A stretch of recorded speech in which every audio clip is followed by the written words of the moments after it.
The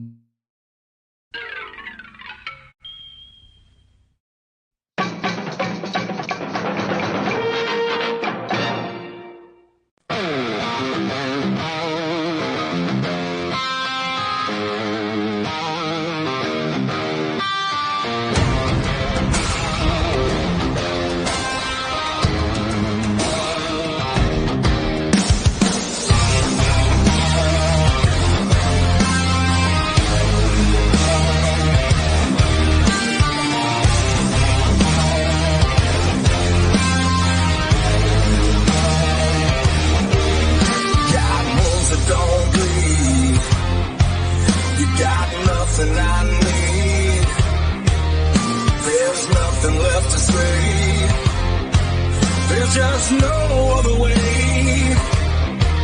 Can you feel it now? It's like a steel boot to the gut. I feel the heat from these fields of fire.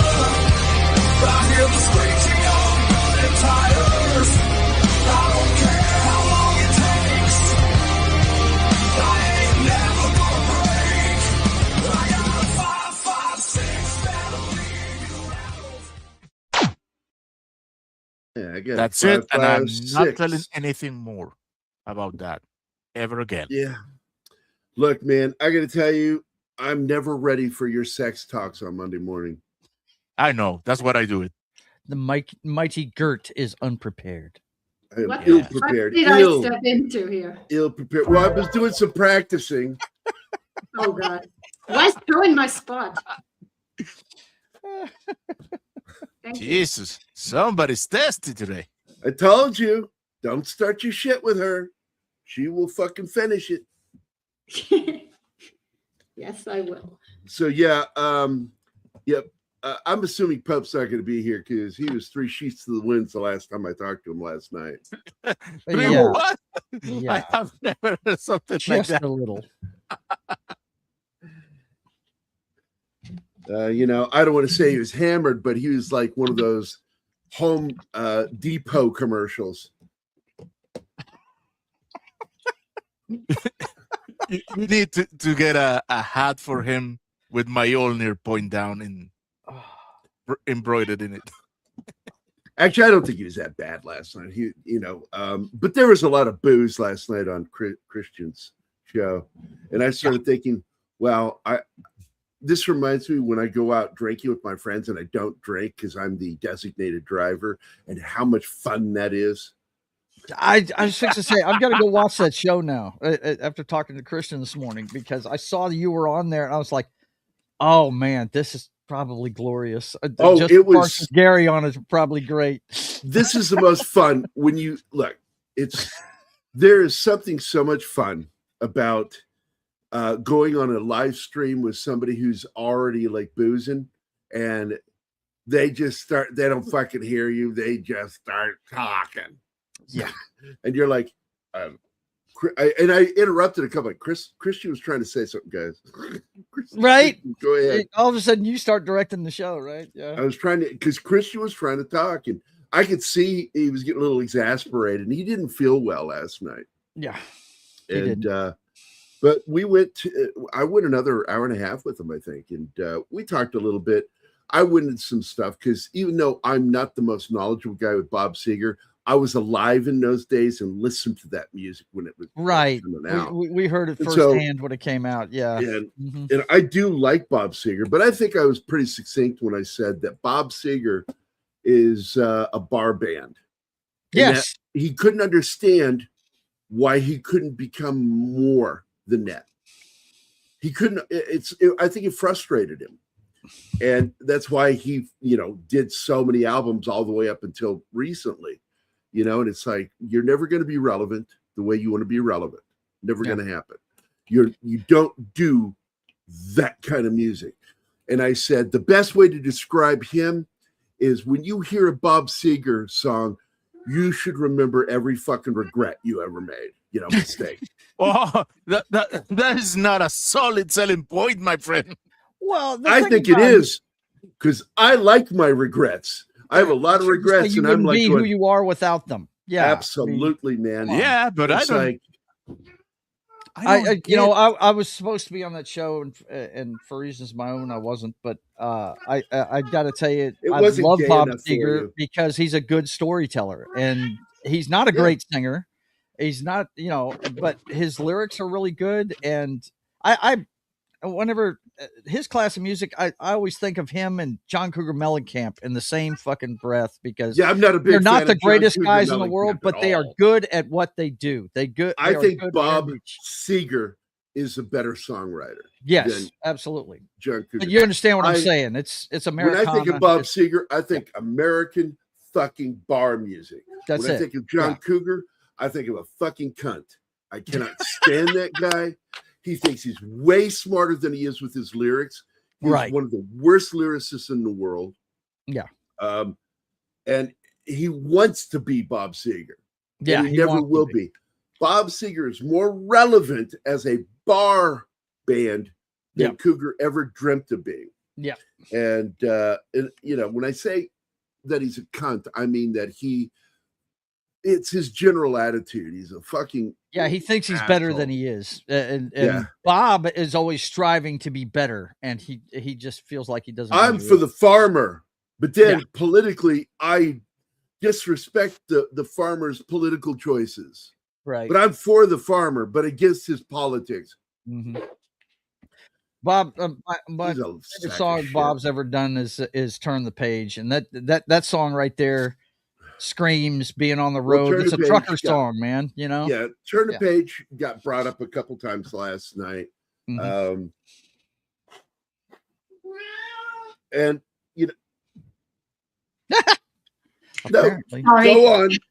go on. Right? We're all curious what you think about what we're talking about, Amelia. Oh, man, she's angry. Yeah. I'm gonna talk, and she's a black girl, man. She's like, "You ain't shutting me up, motherfucker. I'm gonna talk all I want." Okay, what the fuck is Slasher Fred going on about now? I think that what makes Kurt Russell a talented actor is, while he is action star, a lot of people seem to forget he's a Disney star. One of the classic movies. Oh man, look, dude, I loved all of his work. I grew up on Kurt Russell. I mean, I really literally did. Grew up on. We've been watching him our whole lives from Andy Griffith forward. Gilligan's Island, like everything, man. That guy was Lost in Space. That guy was on my television all the time. And I've always said, historically, and this is a fact, the last thing that Walt Disney wrote while he was hospitalized on a piece of paper was Kurt Russell's name. I always assumed he died before he could finish the note that said, "Kurt Russell killed me." What?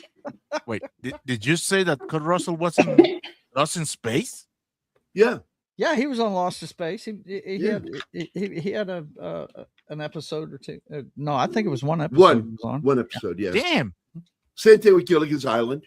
He was kind of a jungle boy. He was when he was a kid. He was all over television, man. Yeah. He was and he quit. He quit for a while, and he actually played farm league baseball, professional baseball, and he destroyed his arm in an injury and came back to acting. That's how that happened. Was Michael Jordan before Michael Jordan. He's a hell of a ball player. I remember when he was on the celebrity sports event. Remember that on NBC? Mm-hmm. And he was on there, man. He was an athlete, man. He was in true competition for him. The only people that came close to him on there was Robert Conrad and Gabe Kaplan when they got into their fucking war. If anybody remembers that, we're like calling each other out and shit. And I mean, they weren't fucking around because Gabe Kaplan was a fucking college level athlete.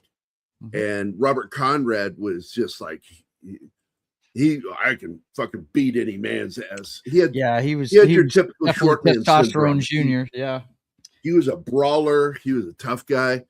Not like your typical fake Hollywood tough guy, but a real tough guy. He liked fighting and wanted to do all of his own stunts, even when it almost killed him, The guys I remember being like that were him and the guy that was on Beretta, the Robert guy that Blake. with a battery on his shoulder. Yeah. Well, that's Robert Conrad. That was Robert Conrad. I thought it was Conrad. Beretta. Yeah. I dare you to knock it off. Mm-hmm. You know, that was Robert Conrad. Mm-hmm. Conrad was a badass, but you know, the thing with Blake was he was also fucking crazy. Yeah, he was nuts. Yeah. Mm-hmm. Carson loved having him on, but really Carson knew it was because he was a little bit nuts that made him so much fun on the Carson show, on the Tonight Show. Yeah. And he was a great guest. He even guest hosted once. I remember that when he guest hosted. Because Carson eventually would take like Mondays off, and then like there were times when he would take more than one day off a week. That was built into his contract. If they wanted him to keep coming back, he was basically pulling South Park shit decades before South Park. Because you know how they've gotten their contract down to like now 6 episodes a season. That's all they do now. That's If lazy. even that much. Now they just wanted to see what they could get away with because Comedy Central wanted them. They're like, well, we're going to keep testing. Okay, we'll do 6 episodes. And they went, done. They signed that check. You know, they make whatever ton it of takes money to keep you. Yeah. And I don't think they even write anymore, man. Not to mention recently, one of the previous writers got into some hot water for some of his basic socialist, anti-American posts. And it's like, there you go. South Park wants edgy. They don't care if it's always smart. If Trey Parker and Matt Stone write it, it tends to be smarter. Also, I liked it when, what's his name was a writer. And he was only on for 2 seasons. SNL guy, does all the great voices. Love the guy. He was in Barry, the star of Barry, co-creator of Barry. But Davey who's all here? Let's say hi to everybody.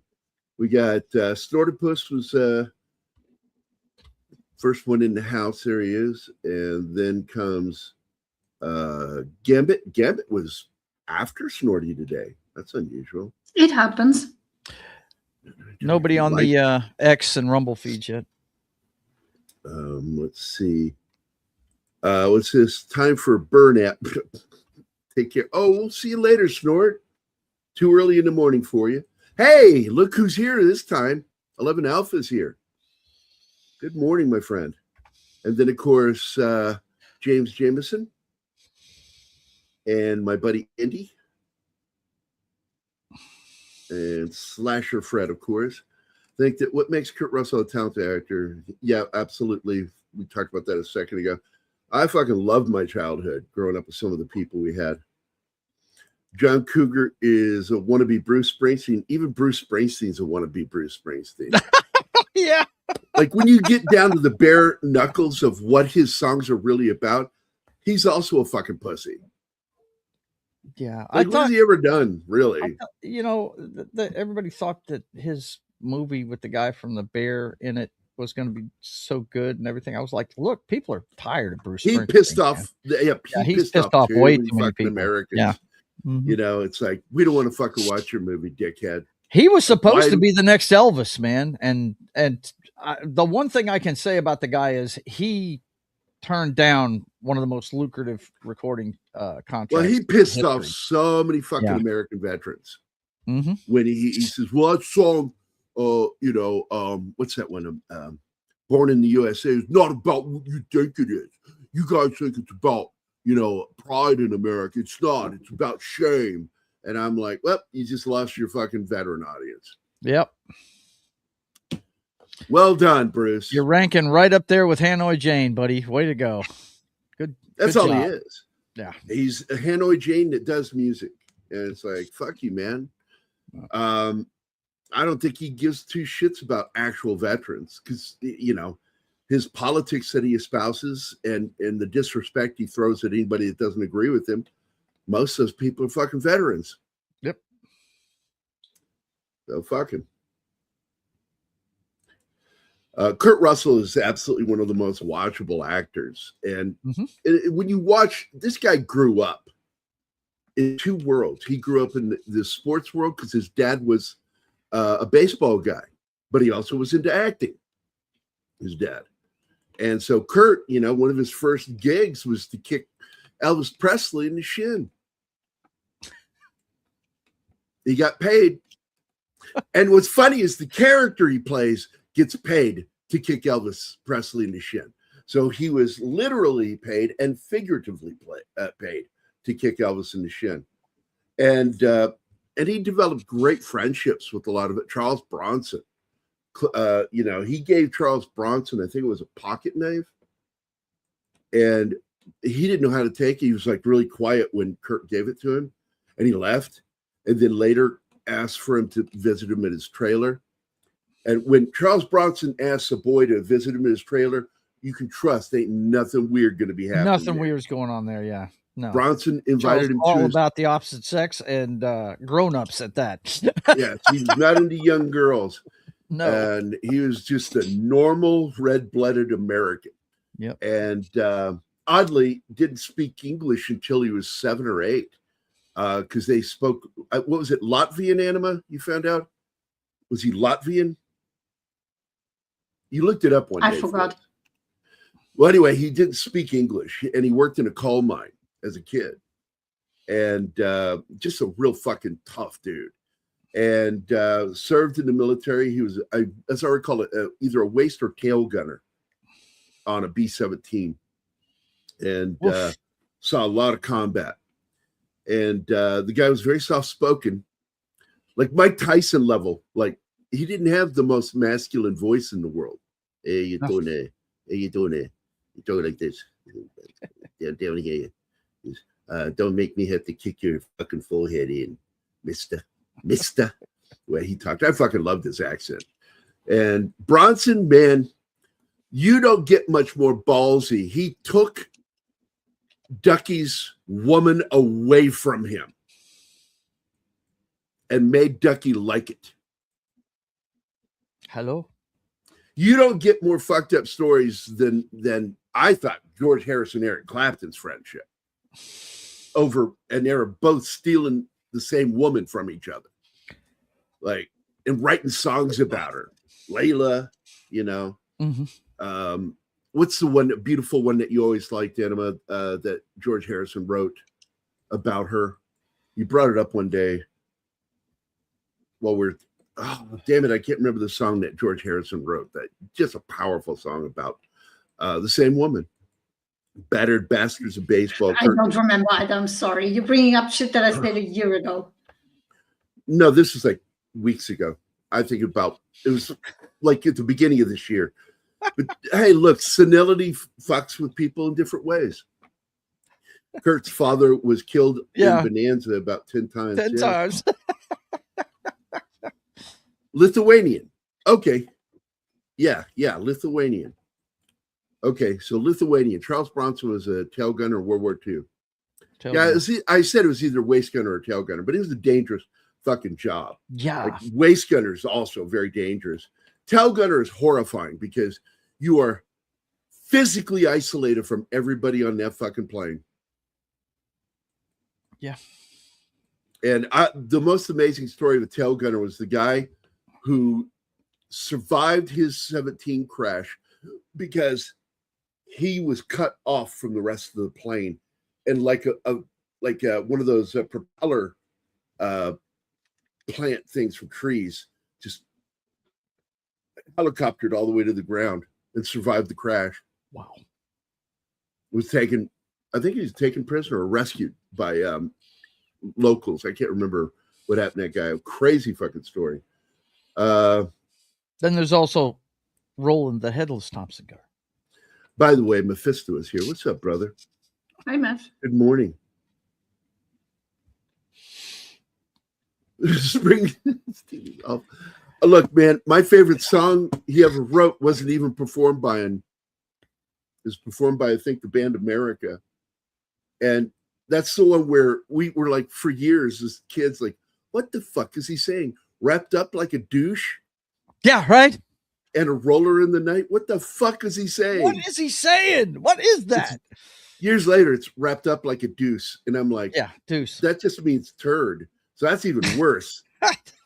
That's even worse, right? I tell you, the funniest thing I ever saw was Robert Wool breaking down Born to Run. That you ever see that bit? I fucking hate that song so much. Baby, this town will rip the bones from your back. Yeah, that sounds like an anthem to me. You look that up. Robert Wool used to be a stand-up comedian. That's how he got his start. Oh, I remember him. And he does a bit on, because at one point, actually, the state of New Jersey was thinking about making that their theme, making that their state song. And he says, let's break down the lyrics and see if it really describes. It was hilarious. You'd have to see it. It's funny. So before we get going on this, because I saw Martin put the film strip up, I guess I should talk a little bit about my fucking notes. So one of the big things about this is, like, this was going to be the next big thing with Steven Seagal, because he did Under Siege, and he had Under Siege 2 around the same time. But no, he wrote a check with his mouth that his ass couldn't keep with this movie. And he pissed everybody off. He came on the set, his soft talking, trying to be Bronson, soft talking, and like, I'm in charge here. And you got a fucking douche nozzle like fucking John Leguizamo, who fucking laughs at him, thinking he's joking. And he body slams him into a fucking brick wall. Yep. On the set. And several times. Yeah, and he's such a pussy about it, because he acts like, Seagal was the problem. It's like, well, I got good news for you guys right now. This is a fact. Kurt Russell didn't like Leguizamo either. He had big issues with him, and it ended up in a shoving match. Kurt Russell got fucking physically angry at him. Yeah, but it seems like Leguizamo eventually behaved on set because he wasn't killed off like Seagal. Yeah, he survived the fucking movie. But Kurt Russell, man, the only thing that pisses Kurt Russell off is unprofessional behavior. That's it. Kurt Russell will tolerate just about anything except for unprofessional behavior. Leguizamo was ad-libbing all the time, and it annoyed him. That was it. He kept ad-libbing and pissed fucking Kurt off. And he's like, knock that shit off. Seagal, when he physically manhandled, it wasn't just Leguizamo, a couple of people, and witnessed by Kurt Russell. Kurt Russell won't put up with that shit either, because he's a real tough guy. He doesn't fuck around. And he got kind of angry about that shit. And next thing you know, Seagal's character dies in the first act. Before the action even really starts. And Seagal went around lying at the time, telling people that he didn't want to be in the rest of the film and felt that his character should be killed in the first act. That is a bald-faced fucking lie. And it's not the first lies that he's done. And I'm not going to talk shit about his being a master at Aikido, because he is. He's a master at Aikido. What did we always refer to it as? The lazy man's martial art. That's what you say, yeah. The way to get people out of the way. It's quickly move them. There are no strikes in it. It's all throws. When you see Seagal in his movies, he's throwing strikes, which he's altering the Aikido moves, turning them into strikes instead of throws. His signature move is that flurry of girly slapping. Yeah. So let me just answer that real quick, because Kurt Russell came back for making that movie as a voice actor. He actually did his last live action film, I think 76, was it 75 or 76? Strongest Man, it was 75. Okay, 75. And it's the same year he made the movie The Deadly Tower for, I think that was NBC, and made for TV movie. Very good fucking movie. The true story of Whitman, the sniper at the Texas book tower. Was that a television movie? Yeah, I just said that. Okay, I'm sorry. It wasn't your mind. It was me saying something that went into your head. I'm sorry. The old man was typing back to somebody in the chat. I know, but you didn't just imagine that. I said I actually heard it. Okay, thank you, sir. You bet, buddy. Because it was like just seconds. It wasn't even a minute before yes that I said it. But yeah, it was a made-for-TV movie. I do believe that was NBC that put that out. And it's a very good film, but it fucked up a few things, race issues, because in the movie they make the Latino cop look like he's married to a pregnant Latino woman, and he goes, 1, my wife wasn't pregnant. 2, she's Swedish, blonde-haired, blue-eyed Swedish woman, not Latino. And he got pissed, and there were lawsuits over that fucking TV movie. And they had to pay out. And it wasn't just him. It was one of the other cops that they make look like a coward. And he wasn't. They all acted heroically that day. And, but I got to tell you, man, Kurt Russell was so done with Disney movies. He did that on purpose. He wanted that role because it killed his contract with Disney. They never had him back until the 80s when they had him come back as a voice actor for the dog and the Fox and the Hound movie. Why is this paused? Because I wanted to talk about this movie before we went into the film. And so I brought up this Leguizamo thing. And it is, like I said, Kurt got pissed at Leguizamo too for his bullshit improvisation. But then I also wanted to point out that you'll notice something with the CQB, anybody who's ever trained on CQB, that they screw it up. Even though it's good, it's still good action for the 90s. One of the main things you learn in CQB training, and I did CQB, is that you become cognizant of where your eyes are at all times, and that just naturally your weapon follows where you look. If you look to your left, your head turns to the left. Your eyes don't look left, your head turns left, and your weapon follows you wherever you go. They don't do that in the movie, and that's kind of annoying. One of the first things you see in this film is them on an operation to go get somebody, and they're not there. And you'll see guys breaching, and their weapons staying pointed one direction while their heads turned another, and that's just like unnerving to me when I see that. It's just really something I notice when people are handling weapons. But anyway, so like this is a great little film, and it made its money too. This is a really good movie, and I am glad that Seagal got killed off. Because don't get me wrong, Seagal actually does some good movement here in the stairwell. He handles his weapon very well. Except for the chicken winging. The bucka? The chicken winging. He put that elbow like there's no tomorrow. He does the elbow up thing, which is really common for guys who were raised around guns that didn't learn combat training. And that's how you know he didn't actually learn combat training when he talks about it. He did do one thing, I will tell you, early on in his career, he did know how to carry a pistol. He would keep the pistol tucked in, which is what we learned in combat training. But all the guys do a fair job. Leguizamo even does a fairly good job in this film. He can act. He's a stupid idiot, and his character is a cunt in real life. He's whining all the time. His character is so annoying. Like most really good actors, they are mental cases. Oh. Yeah.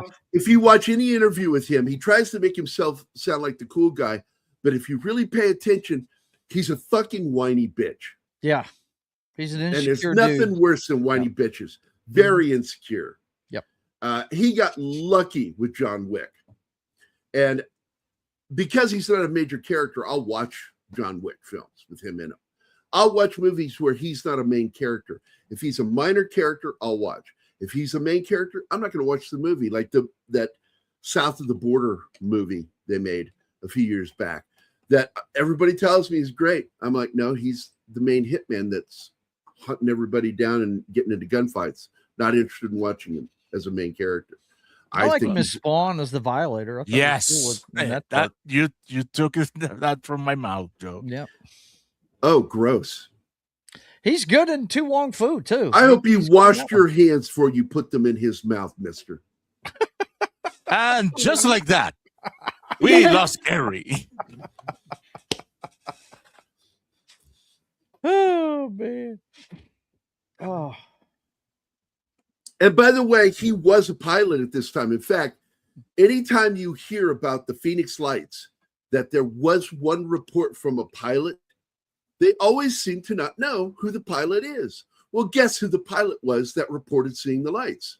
Harrison Ford. It was Kurt with his son. Wyatt.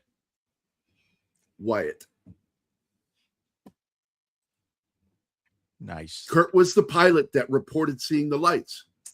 And he didn't know it until later that he sees a news report saying, and one pilot reported, and he goes, wait a minute, that's me. And he's like, Goldie, they're talking about me on the news and they don't know it's me.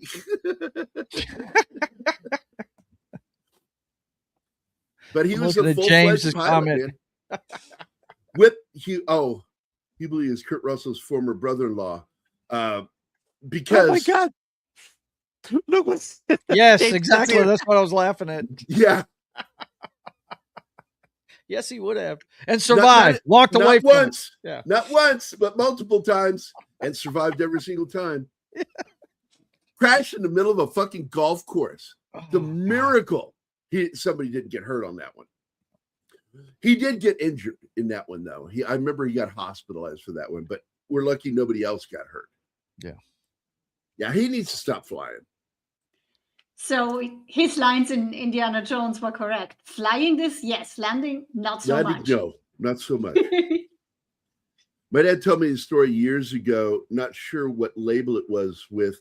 They were going to promote him in a huge way. He walked away from it because they wanted to control his music. Who the fuck are we talking about? That's Bruce Springsteen. I was answering. Yeah. Yeah. Somebody said, "Whoa, he something like he couldn't carry Elvis's jock." That wasn't my point. I was trying to explain what I was talking about. Well, they met making the Elvis Presley movie. Yeah, on TV. Yeah. It's a two-parter, but it's a movie, and absolutely, it's a good film. Mm-hmm. And of course, Susan Hubley was his girlfriend and then wife. And she played Priscilla in that. Yep. Mm-hmm. They show one incident that no other show about Elvis ever did, where he shot the television set. Yeah, they showed that in the TV movie with Kurt Russell. Yeah.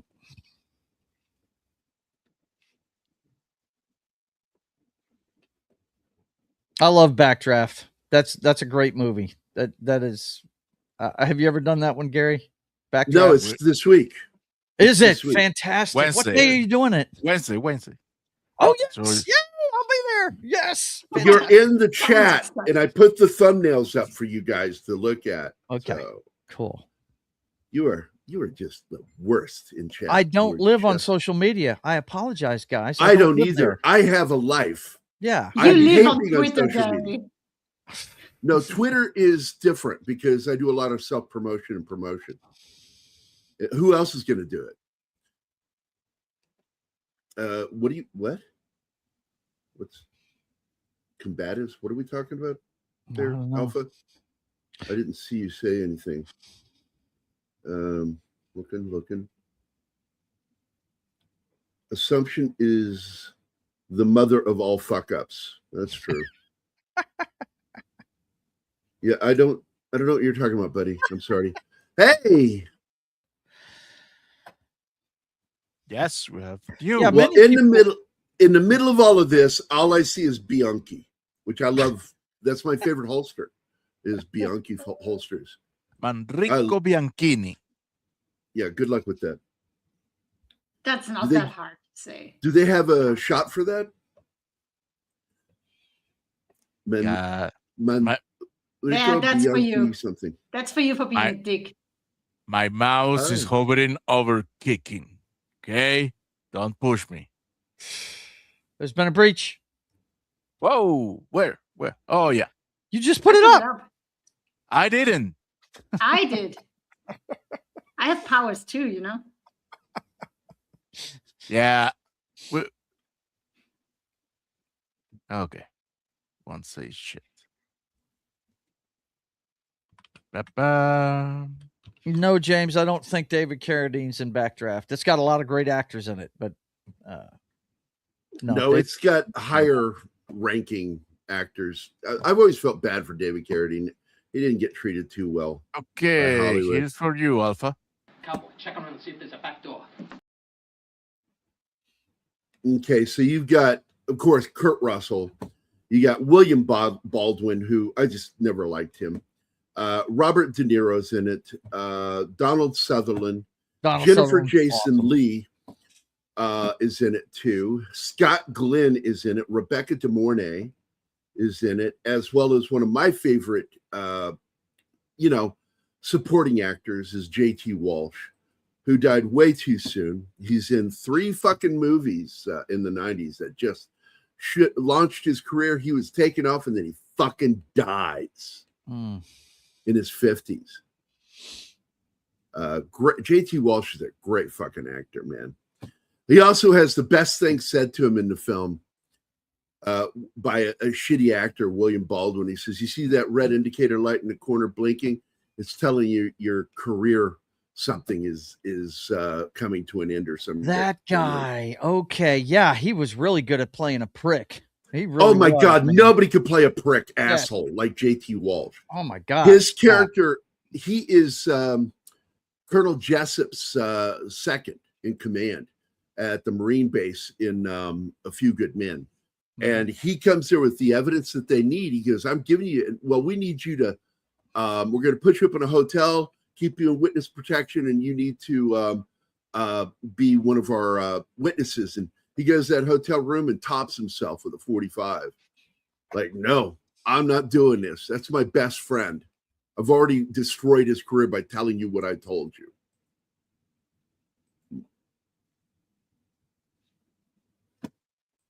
I wouldn't be surprised because he also, a lot of people don't know, did martial arts, and he was an actual martial artist. And that was why he was so good in that one film he did with Toshiro Mifune. What was that movie called? It was a really good film. It deals with a school that follows the traditional samurai way, and a sword gets stolen.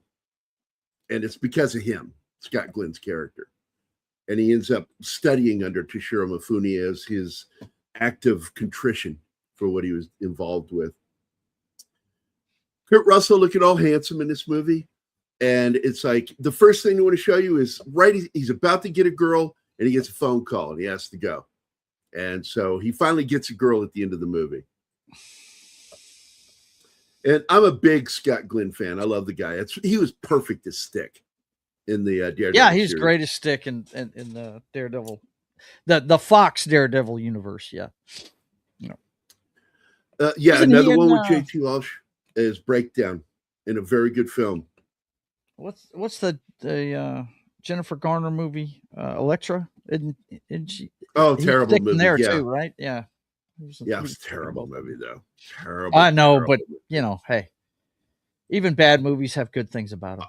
I paid to go see that. And I remember when we hit the third act and I'm like, that's what we have going into the third act. Oh, yikes. It's easy to confuse them because they're both gaunt actors, very thin, and they did martial arts fighting shit. I just watched a really good one with him the other day, Courage Under Fire. I showed that to the clients. He's the reporter that's pressing Denzel the whole movie about Albathra. And he's great, man. My favorite veteran. I'm not shocked by that at all. I mean, I guess everybody thinks of the right stuff when you think of him, but I've always loved Silverado. Well, it's his first big movie. Yeah.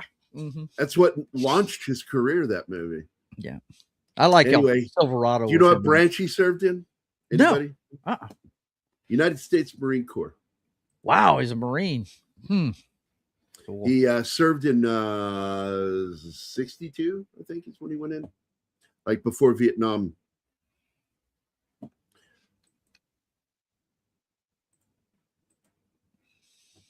Let's see. Anything new? Miss anything?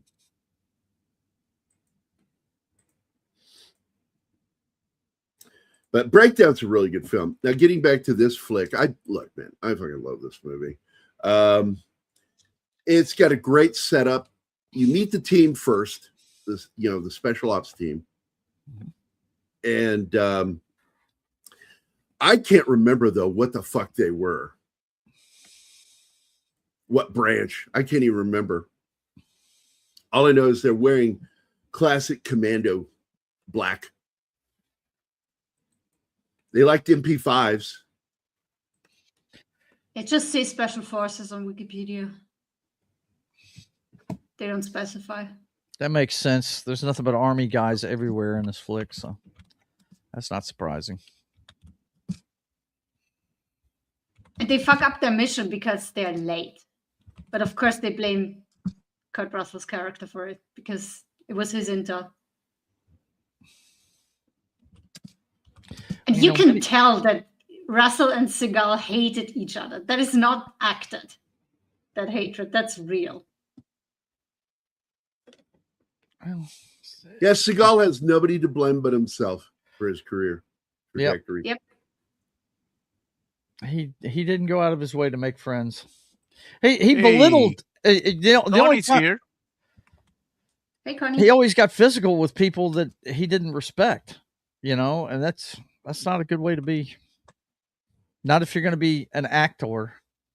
And then Stallone did a great job of dispelling that rumor about, what Seagal was trying to sell with the supposed confrontation between him and Van Damme, Given who the team is supposed to be, ASOC, yeah. The electric butter knife. Now, I will tell you this, what I didn't know, Scott Glenn went to the same college that I went to fake college at. William and Mary in Virginia. Fake college, I love it.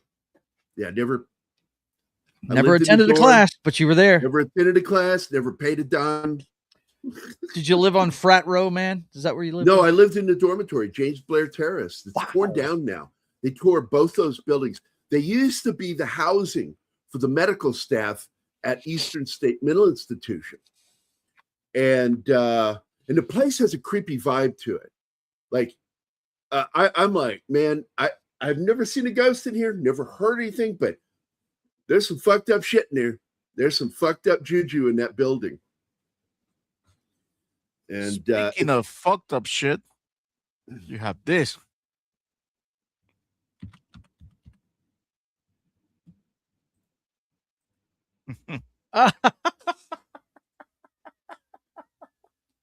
When Okay. Gene Made him LaBelle, shit no, himself, yeah, he pissed himself. He Damn. pissed himself. Gene LaBelle, man, Judo Gene LaBelle. Oh, what a shitty fucking salute over there. Oh.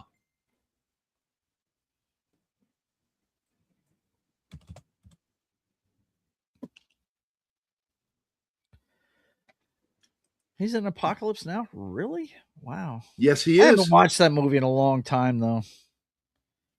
I really haven't. It's been a long time since I've seen that movie. What movie?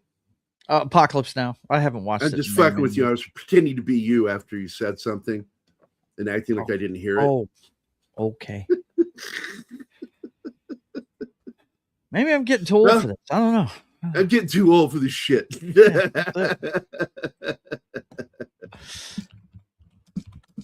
But yeah, a lot of people they cite this as their favorite Steven Seagal movie because he's hardly in it.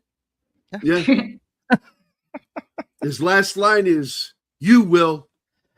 Yeah. See you later.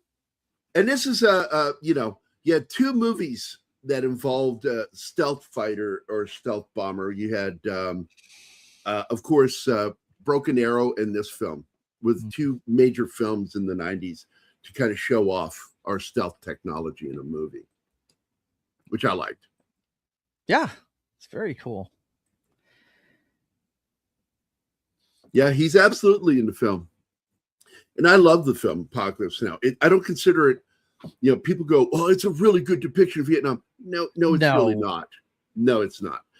But it is a great Vietnam War film. It's got some great fucking realistic moments in it. Right. Like the beach scene, fucking insane. Insane. I like the USO scene. I thought that was that was very cool. good too. Yeah, that was very, very down to earth and realistic with that. Yep. What happened there? Mm-hmm. Yep. So those girls were flying into harm's way. Yeah, a lot of actors and comedians talked about how, man, we're there to entertain the troops, and there's fucking shit going on around us. We can hear like fucking mortars and artillery and shit, and it's like there's a real fucking war happening while we're trying to entertain the troops. But I do like the film, and it's got some great lines in it too. Yeah. It's got some bullshit in it. The real general, or he wasn't a general, he was a lieutenant colonel, I think, that went into Cambodia. He was alive up until a few years ago. I think he's finally dead.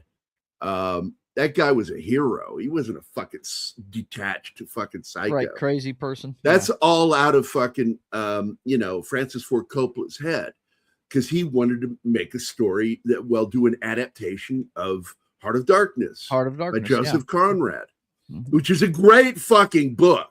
Yes. And I do like the Malkovich adaptation of the book. It's a very good film. I don't know if you've ever seen it, guys. Don't think I've seen it. What time period does that take place in? 1800s. 1800s. Right around the end of the 1800s, or right around the turn of the century, to the 19th to the 20th century, as I recall. And it's about ivory. The movie's about hunting elephants and the ivory and shit. And Kurtz loses his fucking mind in the book. It's really good. Dennis Hopper didn't lose his mind.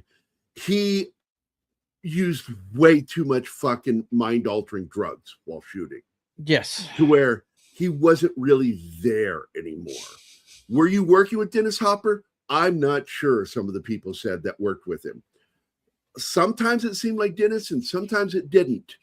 And he's got some crazy fucking dialogue that he would create on set. And they ended up bringing in Michael Hare, probably one of the best authors of Vietnam books, because he wrote the book Dispatches. And Coppola brought him in to touch up some of the narration, including the scenes when they get to the encampment for Dennis Hopper. And so I will say this, like Francis said, they said, well, what's your dialogue and what is Milius's? And John Milius's. And his response was, remember all that dialogue that you like to quote? That was all John Milius. Not mine. But Michael Hare wrote some stuff in there too that was very memorable. In fact, how good is Michael Hare? The only reason the movie Rainmaker is any good with Matt Damon is because of Michael Hare's narration. That kept me engaged, because the movie didn't keep me engaged. It's the narration that really held me in place watching that film. That's Danny DeVito and Matt Damon. Matt Damon. I just saw two of my favorite actors in the slideshow, man. Halle Berry, who I think is the most gorgeous African-American woman in the world. And oh, my God. Yeah. Oliver Platt. I love Oliver Platt. Oliver Platt. Too. Yep. I did not like Charlie Sheen in The Three Musketeers. Nor did I like the love song for that fucking movie by Bryan Adams. Bryan Adams, fuck you. I hope you get canker sores, you prick. I fucking cannot stand his songwriting. Back in the summer of '69, you were a fucking toddler. Like, you didn't even know anything about the summer of He was '69. a toddler in '69. What the fuck are you talking about? But I know where you're going with that. You'd be hard pressed to cast a better Porthos than. Look, Oliver you've Platt. got Kiefer Sutherland and Oliver Platt. Yep. Were amazing in that fucking movie. Yeah, they are. And look, I like Chris too. Chris O'Donnell played D'Artagnan in that. He was pretty good. Yeah. That kid showed great promise. I mean, he did that movie, then he did Scent of a Woman, and then he fucked his career up and played Robin. Yeah. Dick Grayson. Yeah. Destroyed his career. Mm-hmm. Oh, The Killing Field's another good film, yeah. Oh. But Alpha, do you know that the officer I'm talking about that Colonel Kurtz is loosely based on, who actually went in there and did the stuff and was not insane? And eventually Nixon pulled the gloves off and allowed us to bomb Hanoi and parts of Cambodia. Said, do it. And what happened? All of a sudden, they wanted to go to the Paris peace talks because we were kicking their fucking asses. We were killing them, you know, just ridiculous. I mean, during the Tet Offensive, people hate fucking actual history. We wiped out the Viet Cong at the Tet Offensive. We won all the battles and lost the war. Yeah, it's like we didn't lose the war. I always explain we surrendered it thanks to our Democratic Congress, who defunded the war and made us come home too early to where we couldn't enforce the treaty that we just got signed. Politicians got 2 million people killed. Thanks, guys. Bryan Adams had massive hit with Robin Hood movie. Everything. Oh, I fucking hate that song. Oh my God, I fucking hate that song. So. Yeah. Oh, thanks, James. God, I could have gone the rest of my life without ever seeing the title of that song ever again. You made that song go through my head. God damn you, James. I like you so much. It was number one for months in the UK. Yeah. What does that say for here the UK? For a long time too. But oh my God. Doesn't mean it was good. Casey Kasem's American Top 40. Hi, this is Casey Kasem. You know. Oh man, that's Bryan Adams. Like my buddy Ultra Rob, he does this thing. Like I can't do it because my arms are too big. But he has thinner arms and he can do this thing where he wraps his arm around this arm like that and covers his face with this hand and starts throwing punches with this hand. He goes, this is how I fight. And I said, when he did it the first time, I said, that's a good physical description of how I feel every time I hear a Bryan Adams song. Just swinging wildly with one hand. Too funny, man. Yeah, look, man, good on you for hating that song. Fuck, man. Kurtz was loosely based on. That's it. Thank you. Yes, thank you. That was it. Not fucking crazy. He was a fucking genius.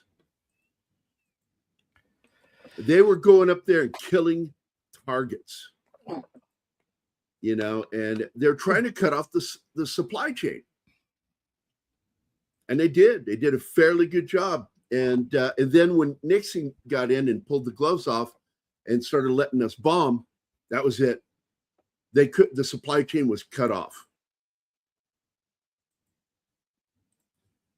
You know, I love how lefties love to bring up the Ho Chi Minh Trail. I'm like going, yeah, but do you know what happened to that? Oh, no? Oh, well, you just know a name. You don't know what happened to it, the real history of it. How did we end up in Vietnam when this is about Arabic terrorists? Because Apocalypse Now got brought up twice in the chat. Twice. Not once. Oh, You didn't like the answer. I'm sorry, babe. There was an actual answer. There's another great actor right there. Anybody remember who that is? No. There's a couple of great actors in this fucking movie. And there's the psycho uncle on The Lady in White. Oh, he's in it. That's right. That's right. He is in it. He plays, I think, one of the politicians in it that's involved with this. Probably Secretary of Defense. But no, that's Charles Hallahan that's playing that general. And that Hallahan, of course, played Norris in The Thing with Kurt Russell. And I kind of thought that was cool. Good actor, died young.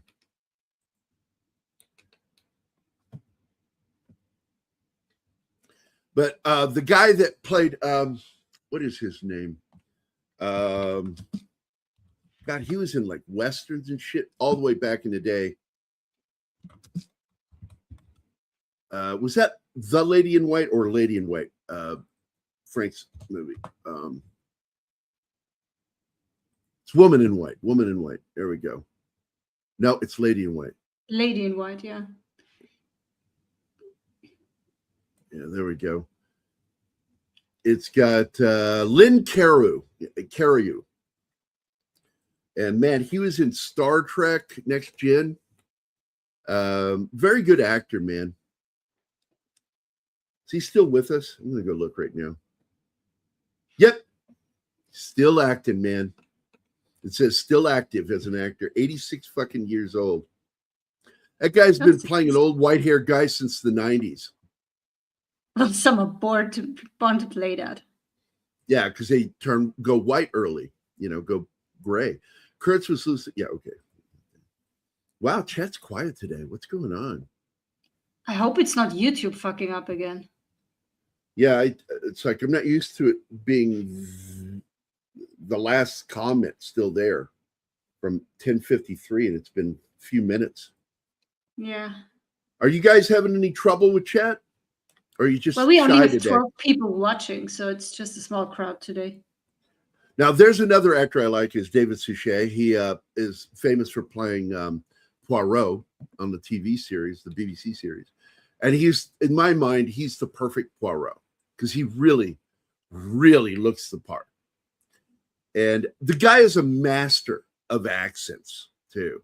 He learned Arabic for this movie. This is one of the last roles of B.D. Wong before he started being typecast as gay because he came out publicly as gay. And then like all he ever plays after that is characters that are gay. And it's like really weird when people do that.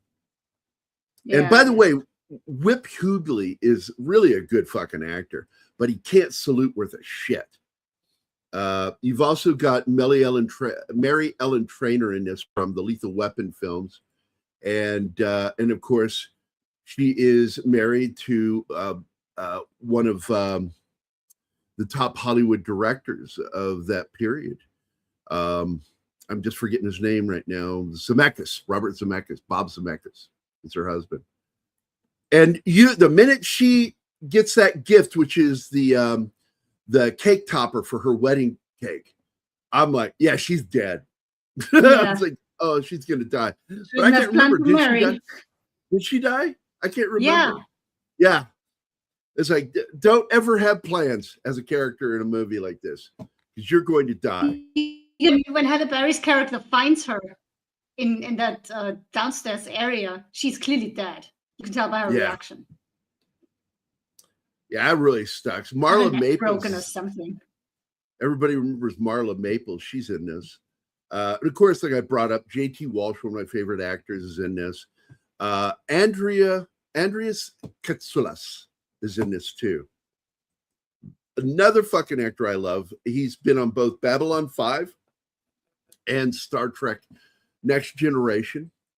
He played a Romulan in that. He played one of the main aliens in Babylon 5. Great fucking actor. One of the things I remember most for is he is the one-armed man in Harrison Ford's The Fugitive with Tommy Lee Jones. I loved him as an actor. He also died young.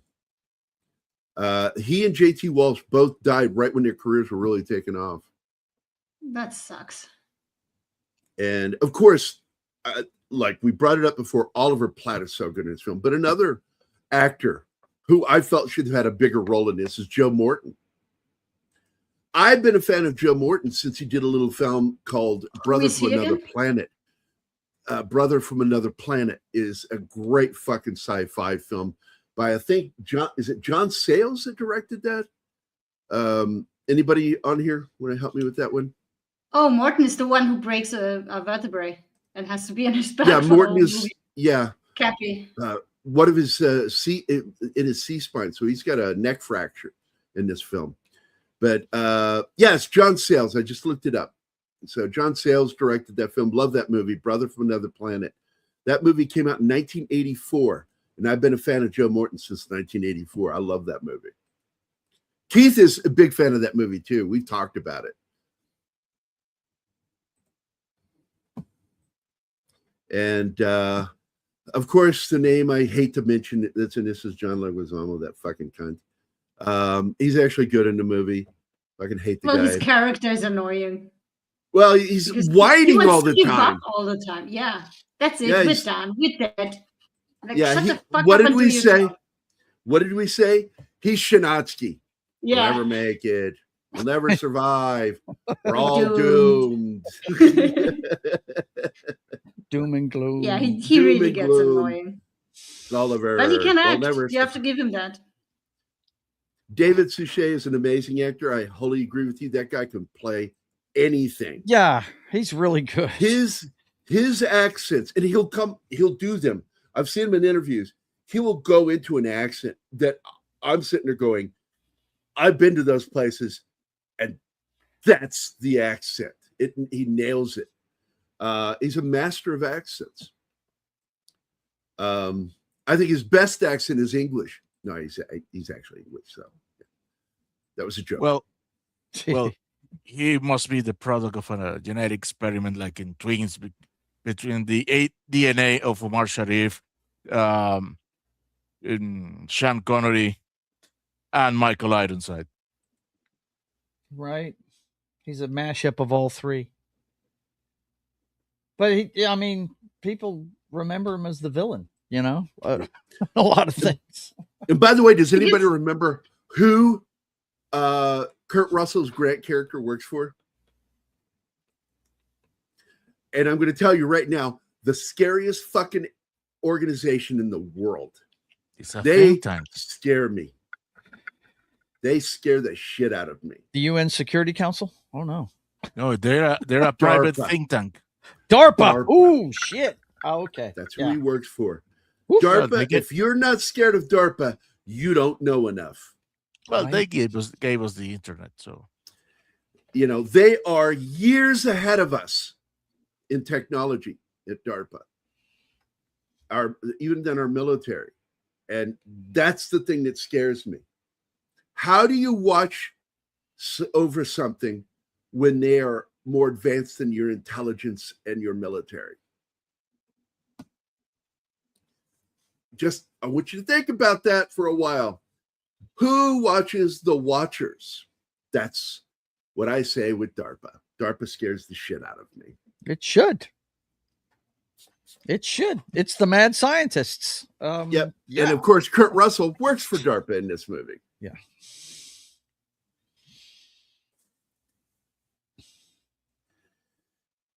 I do like the fact that they show the friction between the actors in this film that actually did exist within the filmmaking. Yeah, it's fairly accurate. We didn't have to act hating each other. They really did hate each other. Oliver Platt is one of my favorite characters in the film. He's the unsung hero of this movie. Yes. With Cappy's help, yeah. It's because he uses his fucking chew stick. And Kurt Russell says, you know, maybe you ought to use your pencil. What does he call it? Your pencil? Magic wand. Magic your wand, magic. magic wand. And then he ends up using it, and it saves the fucking day. Look, this is a peak '90s movie right here, man. Well, it's also peak screenwriting too for this kind of genre, because they set things up way before it happens, and I like that. But I don't like it is when it's too obvious, like with the wedding cake thing. Right. That was way too fucking obvious, and it bugs me when I automatically know who the red shirt is. Yeah, that was. It sucks when you know who the freaking cannon fodder is, man. Anima and I'll be watching a movie, and the kid. Nope, he's not going to make it. Yeah, the kid cop in Lethal Weapon 3. Like, the minute he comes on screen, I said, I don't even remember this fucking movie, and I'm telling you right now, that kid is dead. Because he's too fucking chummy with Mel Gibson. Yeah. Buddying up to him. Yeah, he's going to get smoked. And he does. He's one of them killed by the cop killer bullet, even though there's no such thing. Yeah. They mentioned the cop killer bullet in the one of the opening season of The West Wing too, and I was like, oh, do you have to go there, man? It's a totally left slant label that Mm-hmm. doesn't. It's like cop killer bullet. If somebody says that, you know they're anti-gun and they want to take your guns away. Yep. Yeah. Not one cop. Fucking God, they're such assholes. Mm-hmm. They should just call it what it is: armor-piercing rounds. That's all it is. Yeah.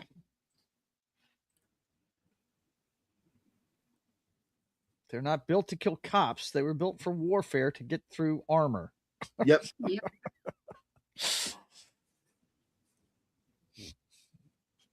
Like many of the great innovations we've had, boys and girls, we get a lot of them from trying to kill each other.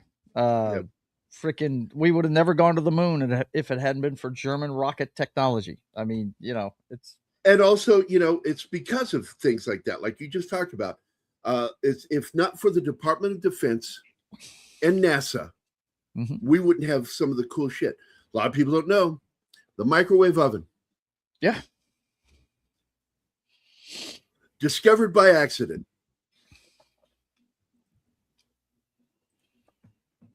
Who knew there vibrating water molecules like that would be so innovative and change the way we do you remember what they things. were called when they first came out?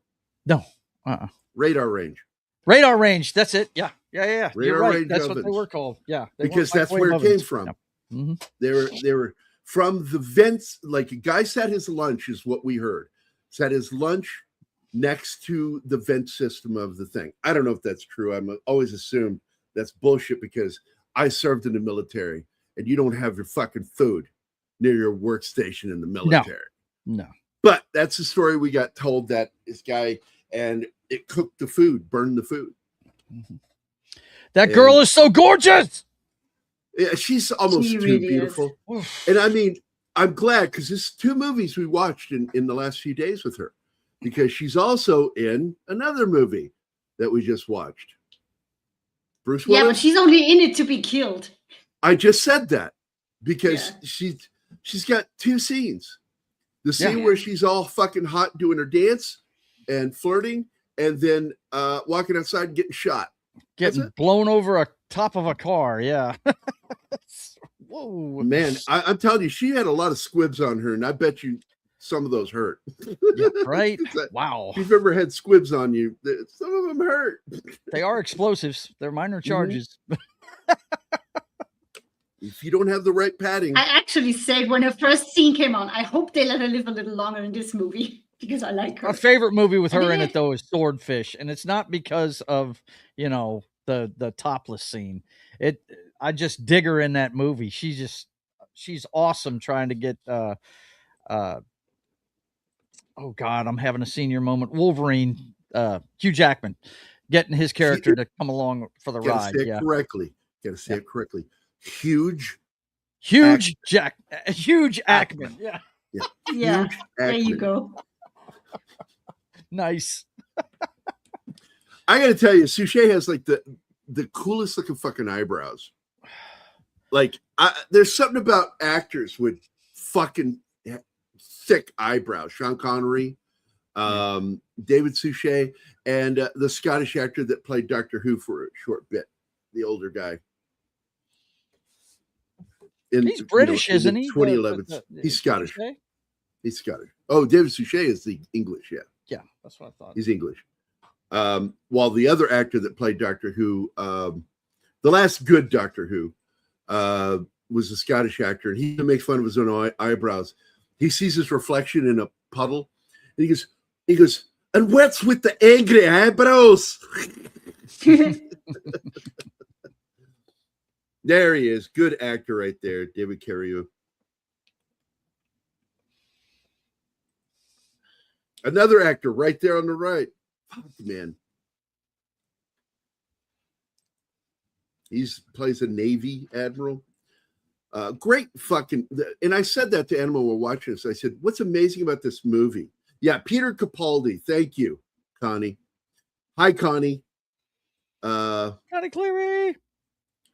What the fuck is this? One, you changed your fucking avatar, and this looks like combat here. Vietnam. Yeah. Looks like That's looks in like Vietnam. He somebody's wanted on to a show you. Yeah. yeah, that's somebody on a hill. And it looks like they are measuring. Look at here. It says observation post overlooking the Ho Chi Minh, Ho Chi Minh Trail. Wow.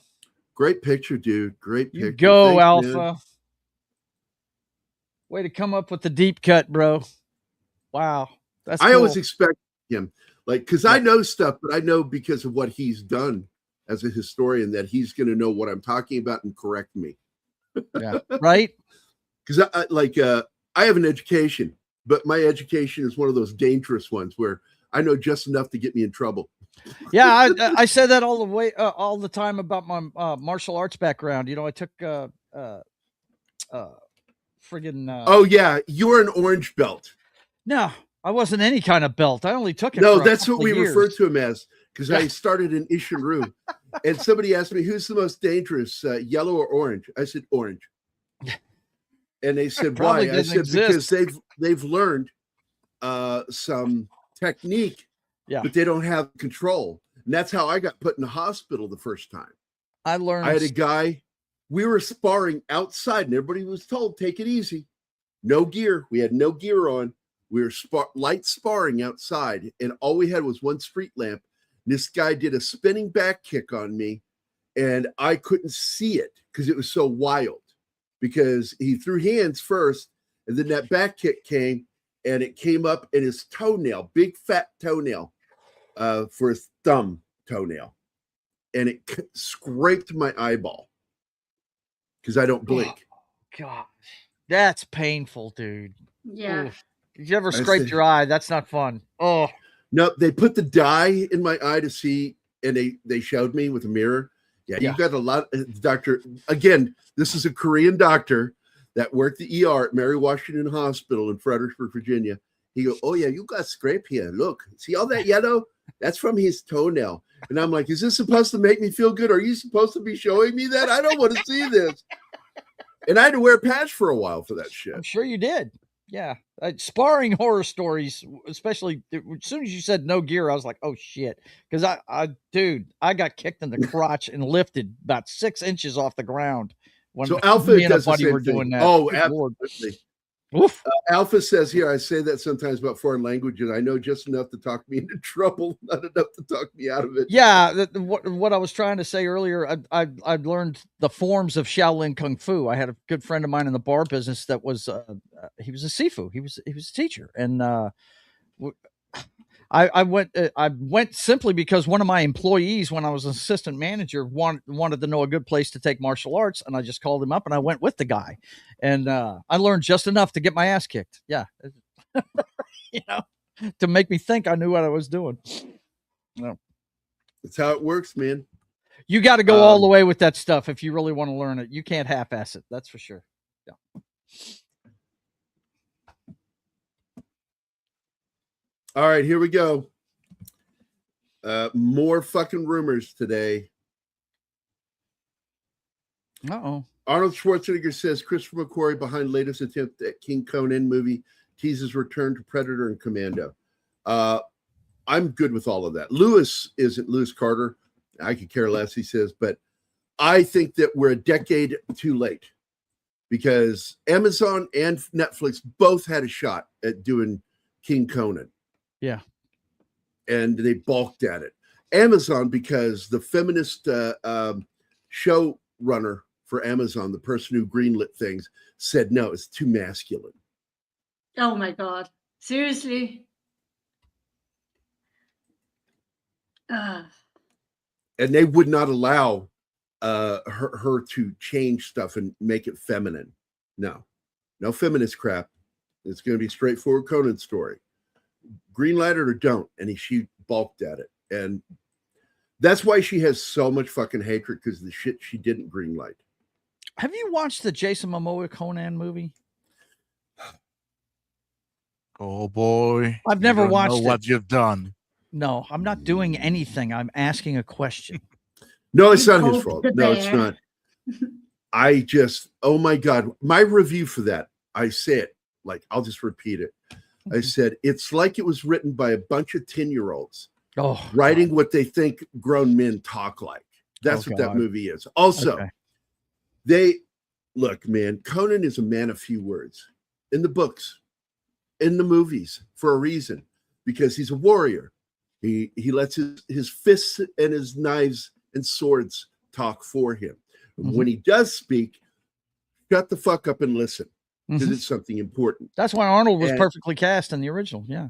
And what do? They get the perfect actor that looks like the Sumerian from the book cover. Right. Yeah. Okay. Jason Momoa, perfect, physically perfect. And what do?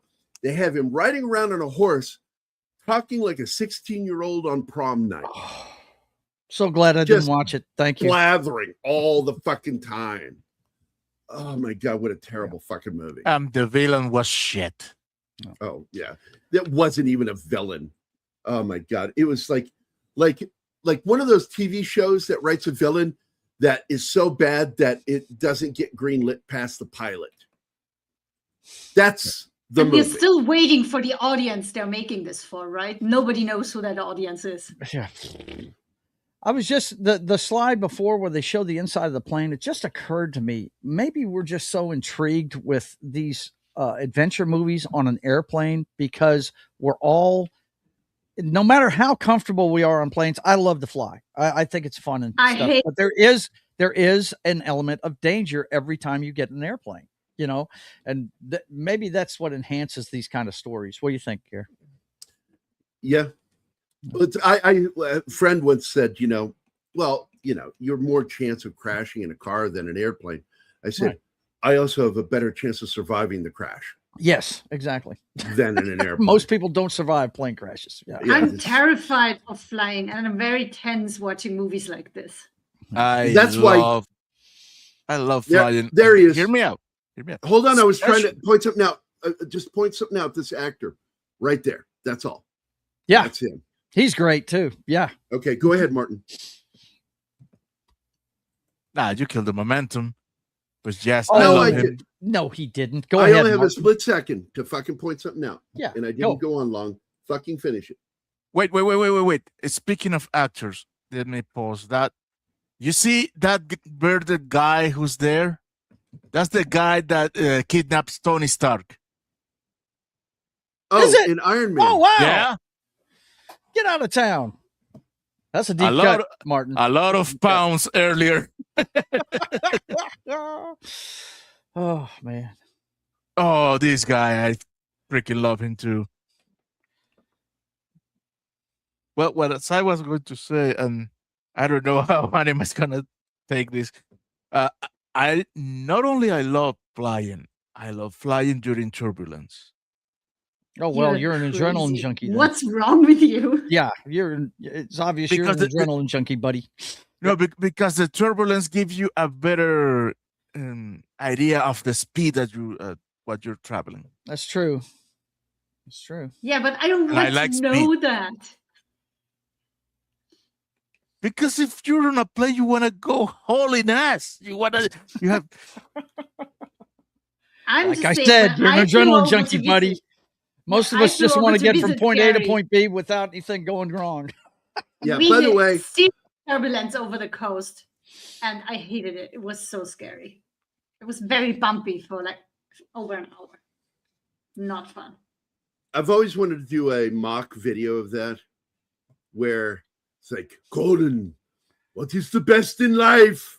Oh man. And you know, we all know the fucking line. Yes. But I always wanted Yeah. to like dub it with Arnold going, shopping at Montgomery Ward's, getting your photo taken at JCPenney's.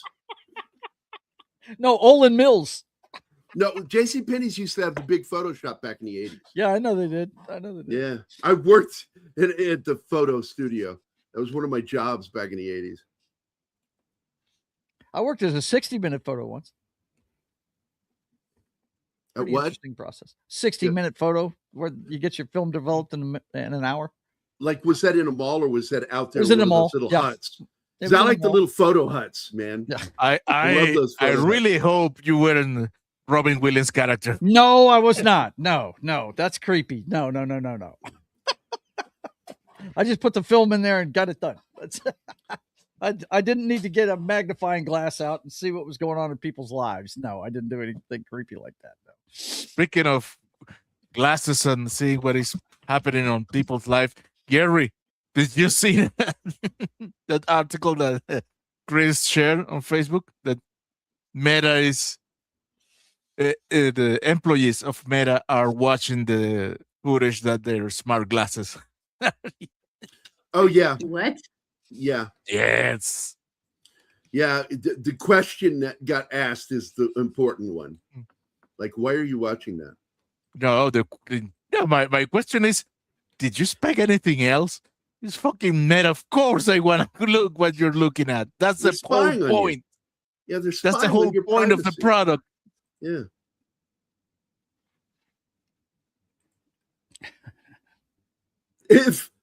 If you're flying, it's fast enough. Yeah, Right. like There's Yeah, not if you're airborne, there's not such a thing as fast enough. look, man, I watched these planes with 8 engines take off a neighborhood away from me all the time. And if you see these things on the tarmac, you'd be like, how does this fucking behemoth get off the ground? I'm talking about a B-52 Yeah, right. bomber. It's amazing to me still how that thing can get off the ground. It's there are ridiculous. a few test pilots that would argue with you, Martin. Like Chuck Yeager. There's not fast enough. He is, I will say, he's like Tom Cruise's character. He had a need for speed. Dude, Chuck Yeager. Mhm. you remember when scientists got to the realization that, oh, we cannot go faster than light. Fuck. So Man. humans wants to No, go we fast. can. The argument is the speed of light, because the problem with the speed of light is to reach the speed of light, you have to become energy. Going faster, FTL, is actually scientifically pretty much proven that we can do FTL. The problem is reaching the speed of light, and that's where I think by accident Star Trek outwitted everybody by creating what eventually got called warp bubbles. You're not moving, space is. You're moving, stretching, bending space around you. And so it is FTL. The result, not the methodology. I'm going to trust that was English somehow. Yeah, me too, man. I'm sorry. I understood you, buddy, but it was pretty sexy the way you said it. Well, You let know- me tell you, it's a credit to you and to all of you that could understand that, because I couldn't. He said methodology, but he said it with a very thick Spanish accent or Venezuelan accent. As thick as those eyebrows. Right. Oh my God, she is so gorgeous, even when she's freaking out. Well, you know that, and I don't want to derail it, but you know, you follow a lot of the UFO stuff, Gary, and a common theory that A the little bit. propulsion system of these things is gravity, and that's the only thing that makes sense Well, to me. it's Something being look, able to it was move talked that about fast. years ago that, you know, What do UFOs and centrifuges have in common? This. Gravity. Yeah. Mm-hmm. Yeah. And that they create their own. It's basically like a warp bubble around them with a centrifuge, and it's fucking scary. And this, and they explain what it would take to do something like that, and then you hear what it would take, and you go, well, that would explain the radiation burns that people have gotten when they got close to these vehicles that have actually manifested burns that nobody could explain. Like that one guy who got too close and he had burns on his fucking chest and his abdomen that were in a specific shape. And if he had tried to do that on his own, it would have pulled skin off. It didn't pull skin off. These were burns that were burned into him. And it's like, nobody can fucking do that. Not and stay conscious. So, yeah, I'm very fascinated by it. I've been talking with, my buddy John Ostanes, who gets in our chat every once in a while. And I told him, I said, I want to do a UFO show again on our channel, bring it back. I don't know when or how, but I'm the only way I'm going to do this if I have somebody that's into the paranormal. Don Ecker. Don's not doing it, honey. Don's, he wants to chill. He ended the show for a reason. It went as far as it could go, and he's still going to do UAP Crossfire until it's done. Yeah, but everybody misses UFO Wednesday with him. Well, nothing says he can't come on occasionally, but I'm with Gary. I think he's retired now. He's really iffy about it because we've talked. Yeah. Mm-hmm. We've talked.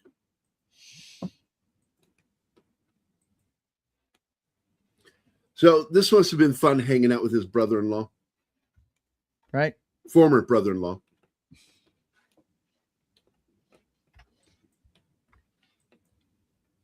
And apparently they all maintain a good relationship with each other.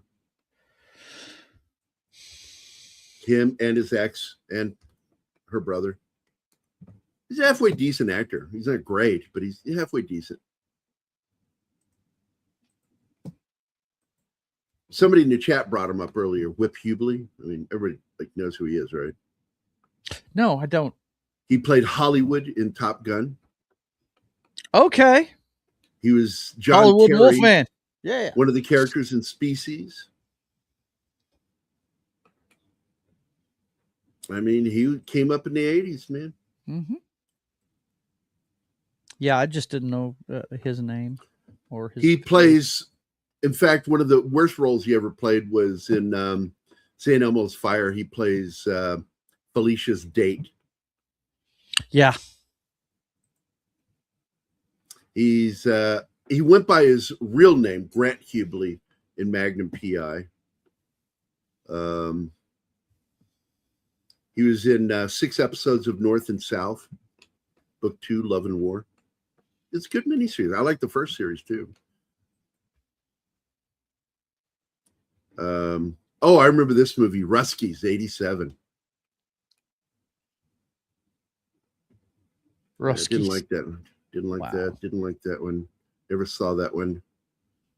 I saw this one, and I just can't remember. It was a TV movie called Desperado, The Outlaw Wars. I remember it. I just don't remember it. He was on that show, Life Goes On. You remember that back in early 90s, late 80s? Mm-mm. No. It's the one with Corky, the Down syndrome kid. He was one of the main characters of the show. Kid with Down syndrome. Yeah, I remember Corky, but that's it. He played one of the doctors on the show.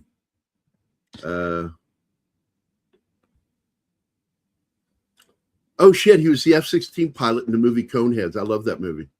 Coneheads. Oh my God. And oh crap, he was in an episode of Babylon 5. I don't know what episode.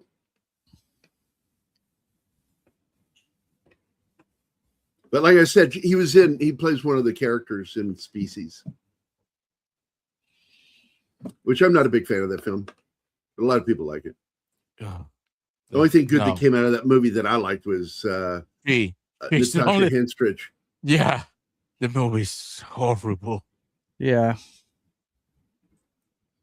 I remember watching it in the theater, and it's one of those moments where it got stuck for a second on one of the spools, and it melted. And I'm watching it on the screen, and I'm like, "This is a weird effect. What's the point in this in the movie?" And then after about 10 seconds, I'm like, "Oh, this isn't in the movie. Oh, I better go tell somebody." I got up and I walked out and told them, "Your projector in Species melted the film." And they got somebody up there real quick. Yeah, she was in the whole 9 yards. She was in that one. We did that one. What last He's week? going to live with that forever, man. He regrets it that he said that. Yeah, I mean, Not just because Wow. he got called out on it, but because he knew he was wrong. he knew he was wrong when he said it. Stupid son of a bitch. No, I think he believed that shit. He was trusting Fauci like too many fucking people did. I remembered that cocksucker from AIDS and the AZT shit. I remember what he fucking did, and he should have gone to prison for that. You know, Arnold also attends the climate conference in Vienna. That's another fucking thing that's annoying. Oh, God. Yeah. Why Yeah, do people that fly in private jets feel like they have to tell us how to live? I don't get it. Exactly. I you know, if you put your money where your mouth is, when you start riding a bicycle to work, I'll listen to you. You can't talk out of one side of your face and do something else on the other side.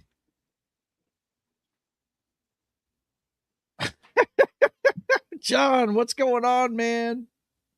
There we go. James, try it. John, let's feed it a tapeworm. That's too risky. It might smash the system. How'd the kid get in? Through the back door? We took it out. Can we invade the deep logic? There you go, John. Hey, Dad. It's good to see you, man. The Das Wolfen. Except no substitute. Thank you. Or is Thank you, the buddy. real Das Wolfen? The real Das Wolfen. Except no substitute.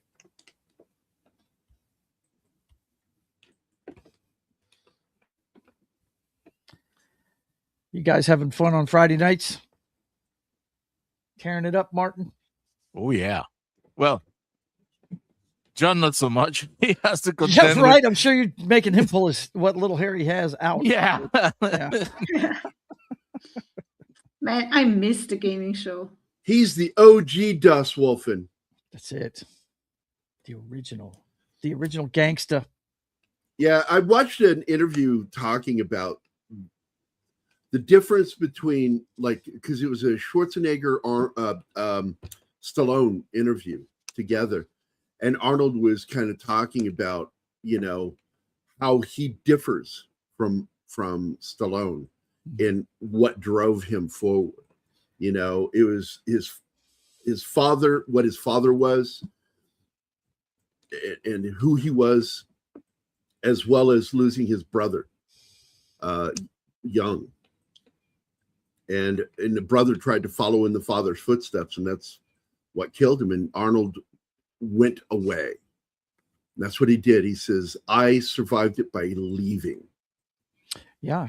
You And he- remember in Pumping Iron, he talked about when his father died, he didn't even go to the funeral because he had a competition that weekend. He was No, like- he's very close with his mother, yeah. but not a big fan. But the thing I love about him, he did his service for the Austrian military, and he used the Austrian military to get him to a show. Yeah. And for He stole some a reason tank. he stole a tank. He was a tanker. And he stole a tank and used it to get him to a major competition, his first major competition. Yeah. Look, man, I know he fucked up, man, but I have loved that guy for most of my life. Me too. And He's a I true American don't like story. what he did. I Yeah. don't like what he did. Those two things. I also don't like the cheating. But when it came Yeah. down to who he was as a person, I have idolized him for too long to let go of it. Yeah. I still know what good he did in my life. And I don't know that people that aren't our age can appreciate what he did. First of all, in the bodybuilding world, he was the measuring stick for a long time. And I can't remember how many Mr. Universes he won in a row, but it was a He bunch. won even past the point he should have won. He shouldn't Yeah. have won that last one. Right. And I agree with some of the competitors that he shouldn't have won that. That was done because it was his last. And they gave it to him. And I'm like, well, then give him an honorary, like lifetime achievement. Don't fucking rob it from somebody else. But for a guy that came here and didn't even speak English when he came here to become the most powerful guy in Hollywood. Still doesn't speak English. Right. He speaks accent. But I don't think people appreciate that guy could have made any movie he wanted at the peak of his career. He was box office gold at one point. The best way to explain it is he speaks in a way that he's trained us to understand you. Right. Arnie says, yeah, we talked about this already, Dust Wolf, and you weren't here earlier. But yeah, we brought it up, and I said my beef on it, which is 10 years too late. I think he's too old. But he is too old for that now. We'll see if they can, because I know he'll fucking work out, but God damn it, I don't want him fucking dying for that movie. Because I know his health problems. Him and Stallone both. Yeah, it's like when fucking I saw steroids, man. Steroids do damage to the hearts. They do. It's like when I saw, I think it was Rocky Balboa. Is that the one where the last time we saw Sylvester with his shirt off in the ring? I think that was the name of that one, where he came back to fight a guy in an exhibition match. I was like, we don't need any more of this. Please, Sly, don't do this anymore. And that's when, about the time they started the Creed series, where he was just a coach, right? And but yeah, nobody wants to see Arnold out there at this age. I mean, well, I got to tell you, James, what he did in getting that role really is impressive, because all he did is he said the actor needs to do this, and he begins to explain things about contractions. Like, this is before Next Generation with data. Mm-hmm. Schwarzenegger was aware that an AI should have trouble with contractions. Yeah, it should not be able to use them. It would say, I am, I did. Yeah, no contractions. And that's why he got into the argument with Cameron over the line that made him famous. Because he says, I will be back. And he's like, no, say it the way I fucking wrote it. I don't fuck with you with your acting. Don't fuck with my writing. And so he leaned into that window, said that line, and that is his most common fucking catchphrase. It is. And it's a contraction. I'll be back. He's used it in almost every major film he's ever been in. It's in there. The best one, though, is in The Running Man. I'll be back. He's like, only in a rerun, baby. Only in a rerun, baby. Arnie doing Conan now is like Ric Flair trying to... Oh, please. Nobody paid money to see Ric Flair ever again. It breaks my heart to see Ric Flair. Twice during the match. Don't ever pay to see Ric Flair again, please. For those of us that... We're going to kill him. They're going to kill him. Yeah. I really believe whoever wrote The Wrestler wrote it about Ric Flair. It's really based on a real person. It's not Ric Flair, but yeah, there are similarities. It's that mentality, though. I mean, if you know anything about it, I mean, the last time I saw him on a pre-match show for one of the major WWE things, they asked him about the history of wrestling, and he started crying. That's how passionate this guy is about about wrestling. And he hasn't been on since because of that, what happened in that show. I mean, the guy will kill himself in the ring if you let him. Don't book him anymore. Do not pay to go see him, please. If you're a fan of his, don't pay to see him anymore. Yeah, I have not seen Alarum. I wasn't enticed by the trailer, but it's got. I mean, you got Scott Eastwood, Stallone, Willa Fitzgerald, who's gorgeous. She's a good actress, and this is Mike from 2 years ago. Mike Coulter. Yeah, no, it's from last year. Last year, 2024. There. No, it came out in 2025. as I recall. Well, they're wrong. All right, cool. And I'm not interested in seeing the movie. I saw the trailer way back. Not impressed. Let's see. I liked Rocky Balboa. Oh yeah, it was a great way. It should have ended there. I've not seen any of the Creed films. Not interested. It's Erwin Winkler just trying to keep the money coming in. I don't fucking like that guy. Stick around. Stick around. That's a great one. Like, look, I love Predator, but I really could have done without the, the Schwarzeneggerisms in that one. It wasn't needed. It works in his other stuff like Commando. Yeah, that's Sully. Remember when I killed you last? Yeah, that's right, Matrix. You said you'd kill me last. I lied. Yeah, that's a comic book movie, man. You know what I mean? It's over the top. Yeah. Yeah, don't wake my friend. He's dead tired. Come on. Fuck, man. It's funny though. Well, he took something made famous by James Bond and owned it. Yep. And it just became a Schwarzenegger thing.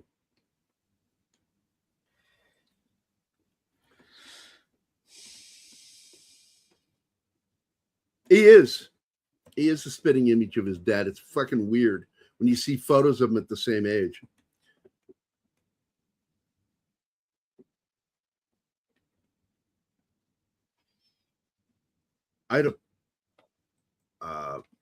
I'm trying to remember what was Armor. Was that the robbery one, the heist one that he did?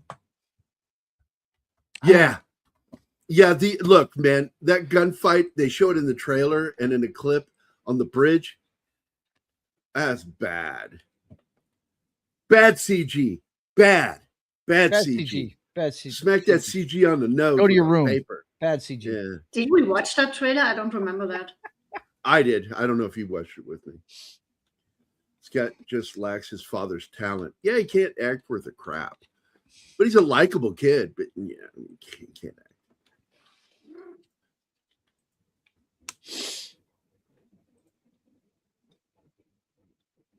Oh, yeah. Let's have some Steam Bennett. Steam Bennett, yeah. Bennett. That movie's so over the top. The one that kills me out of all of it is when they're in that car flying 55 miles an hour, hit a fucking telephone pole, and he just looks over and goes, "You okay?" He gets up and dusts himself off. I'm like, folks, it's in the convertible, and neither one of them are ejected from the vehicle. It just comes to a dead stop. Yeah, that movie is so, and it has one of the gayest lines ever delivered in a movie. He's like, "I was a Green Beret, motherfucker. I had Green Berets for breakfast." It's like, nobody should admit to that. Nobody should admit to that. No one says that. Woo. Hit it. Oh. Hit it? It did. Fuck up.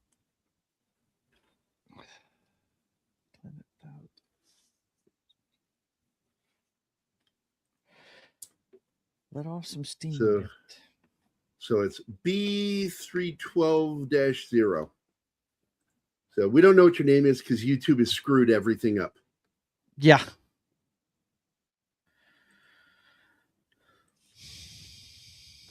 Let him go. Get out. He also does it in well, he doesn't do it. Patrick, the guy that plays the T-5000 or whatever that is, the poly. Robert Patrick delivers the line this time. He goes up into the helicopter and tells the guy, get out. He does. The T-800 does in the first movie when he takes over. No, I'm talking about, I know that's what this is. Davey Dredd is doing the quote from the first film. I said, and then Robert Patrick does it in the second movie. Mm-hmm. Yeah. Mm-hmm. In the helicopter. When he flows into the Hey Matrix, where's Sully? I let him go. Let him go. Great. Fucking one-liners throughout that fucking movie. Mm-hmm. Great. But it works in that movie. No, it does. It didn't work in Predator. I didn't like that he did that. No. Stick around. It's like, oh, fuck off with that. Come with me if you want to live. That is a great line, and that's in both movies. It really is. It's awesome. Didn't Arnold? Didn't he audition for the hero in that movie? Yes. That's what I thought. I thought he, but he didn't want it. Yeah. Mm-hmm. He wanted that role of the Terminator because his first meeting with Cameron was talking about whatever actor. He was talking whatever actor because Lance Henriksen was the first guy. In Really? fact, people forget Cameron's a hell of an artist. Go look it up. Go look up Lance Henriksen artwork Terminator. And you will see a painting that Cameron did himself of Henriksen as the Terminator. And then he got bumped from playing that character because they were going to considering O.J. Simpson. And then Arnold cinched it. Yeah. And he was actually there to play the character or talk about the character of Reese. But he was hyper-focused on the Terminator. Yeah. Look, all the better because I mean his accent really lends the robotic thing. It really, put a stamp on it. I thought that was cool. Which is ironic because you would think a computer could mimic without accents. Right. But it worked, man. It worked fantastically. It really did. Okay, so I love this ending because Kurt finally gets the girl. Yes. With Halle Berry. And I'm like, there you go, man. But he destroyed all the little planes because he missed the runway on the big airport and then went to his field where he flies his tiny little thing and lands there. Little tiny Cessnas. That's a row of Cessnas that he runs into. He's not going to have money to take her out after paying for all the damage. No, he was one of the other actors I think he considered for it. And because first it was Lance Henriksen, because they were friends. This is back before any money was even like negotiated. Lance Henriksen was the guy that he was using to promote the idea of the film. And then OJ was one of the other names that was thrown in there because he was kind of big around that time. And not for murder. Right. Yeah. No, he actually had been in some stuff and was he was trying to be the next Hammer. What was that guy's name? Played for the Chiefs. Oh my God, I'll have to look it up. Was it Chief Dan George? No. He's not the real Chiefs player. Yeah, the Kansas City Chiefs, the football team. Hang on, I'll look it up real quick. What happened to Buzzsaw? He had the split.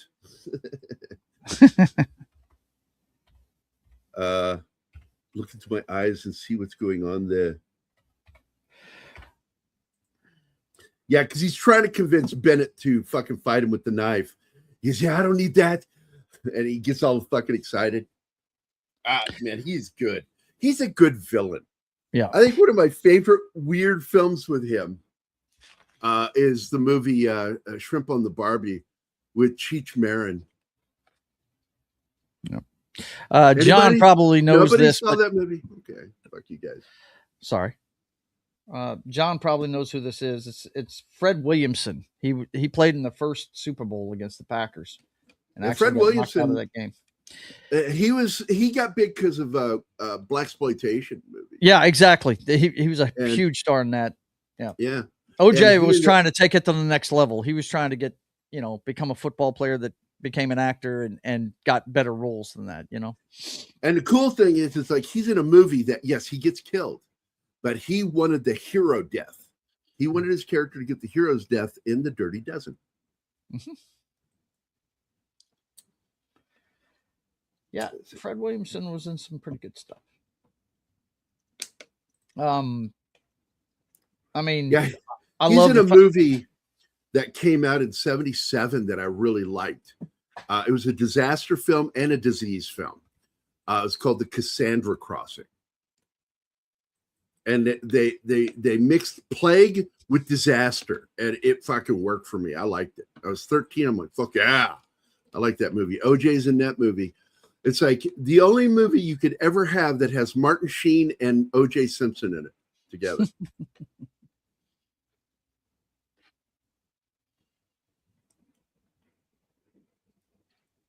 Yeah, Commando is one of those films. I talked to an old Army buddy of mine. We said, man, I would love to remake Commando and make it real and keep it just as violent. And it's sad that they cut out one of the best moments in that movie, where he cuts the guy's arm off with the saw blade. And then when the guy screams, he knocks him unconscious with his own arm. Oh, wow. Yikes. I'm like, they took it out. It was too violent for the, what do you call them? The MPAA. Yeah. I was just looking at Fred Williamson's filmography, and I forgot completely that he plays Dr. Oliver. You want to hear something totally politically incorrect? Spear Chucker Jones in MASH. Yeah. He's their ringer in MASH.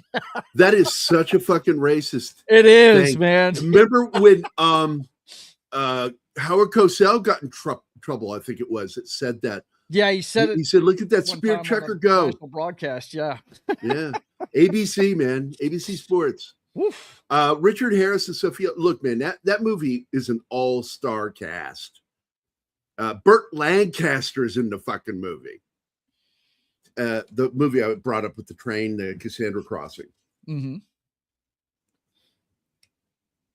And the Cassandra Crossing, as I recall, that the significance of this place was that there was a Jewish man on the train who had traveled that same line going to one of the camps. And the Cassandra Crossing is where they had to go across, where it would go into one of the camps. And that's the importance of the name, the Cassandra Crossing, in the film, as I recall historically.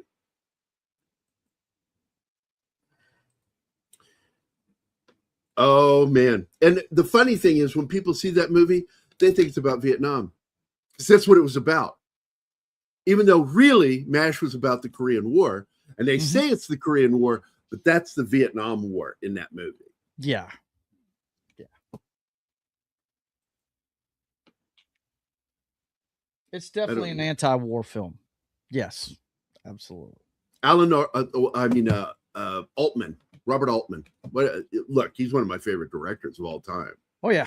He's done some great stuff. But I'm going to tell you, on a personal level, that guy was one beat short of a burrito. Yeah. There was something off about him, but it's that offness that brought us such great films like Popeye with Robin Williams.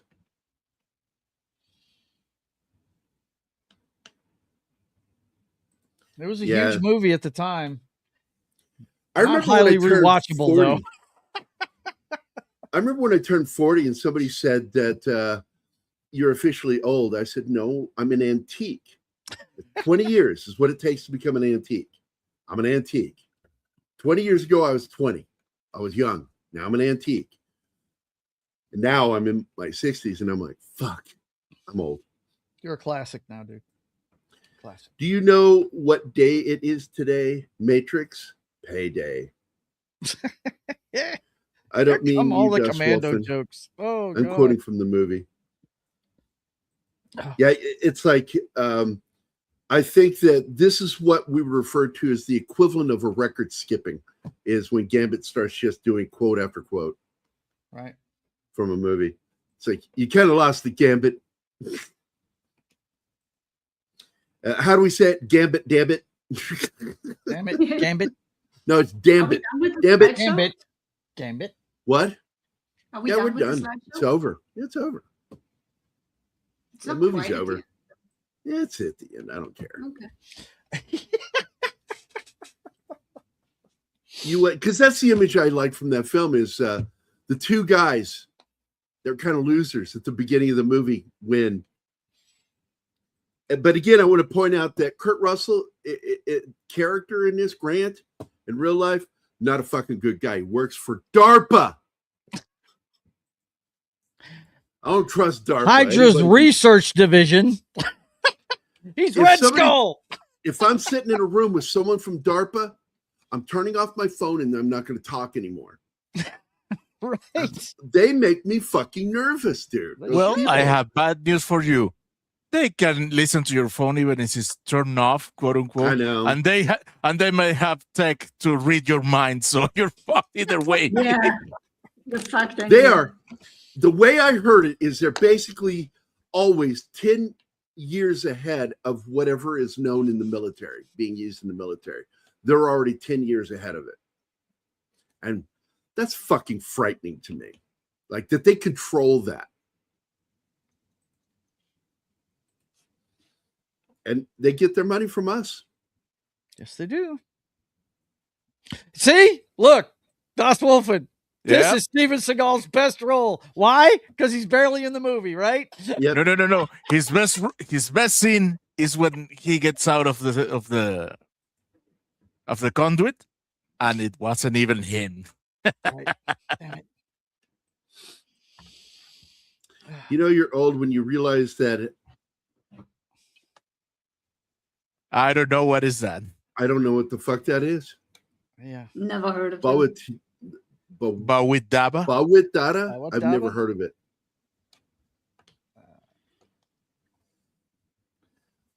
Yeah, it's like he had every opportunity, Steven Seagal, and it took one person to fuck it up. That's Kid Rock. Kid Rock fucked him. Song. Oh, is that what it is? I thought you were saying Kid Rock destroyed Steven Seagal's best No, role. I just looked it up. No, he did that Oh. himself because shit went to his head. I actually there's a movie with Kid Rock in it where I actually really enjoy him in it. He's been in movies? Wow. Okay. He's been in a movie. Okay. Come on, somebody, anybody? I have Nope. no clue.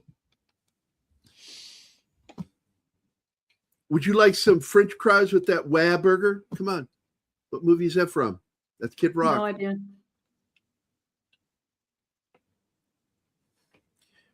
The name's Joe Dierte. Don't Oh church it my up, God. son. Is he in that movie? I haven't Yeah, watched he's- that in so long. He's the guy, vying for the affections of the girl Okay. that is in love with Joe Dirt. That's right. He is, isn't he? Oh, shit.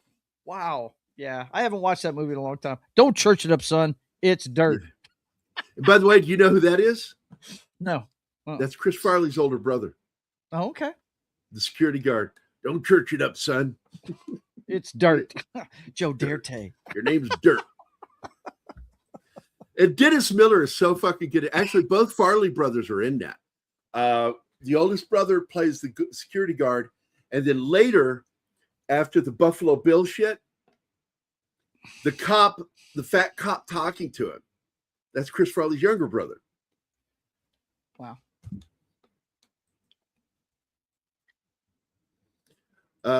Nico Above the Law might be.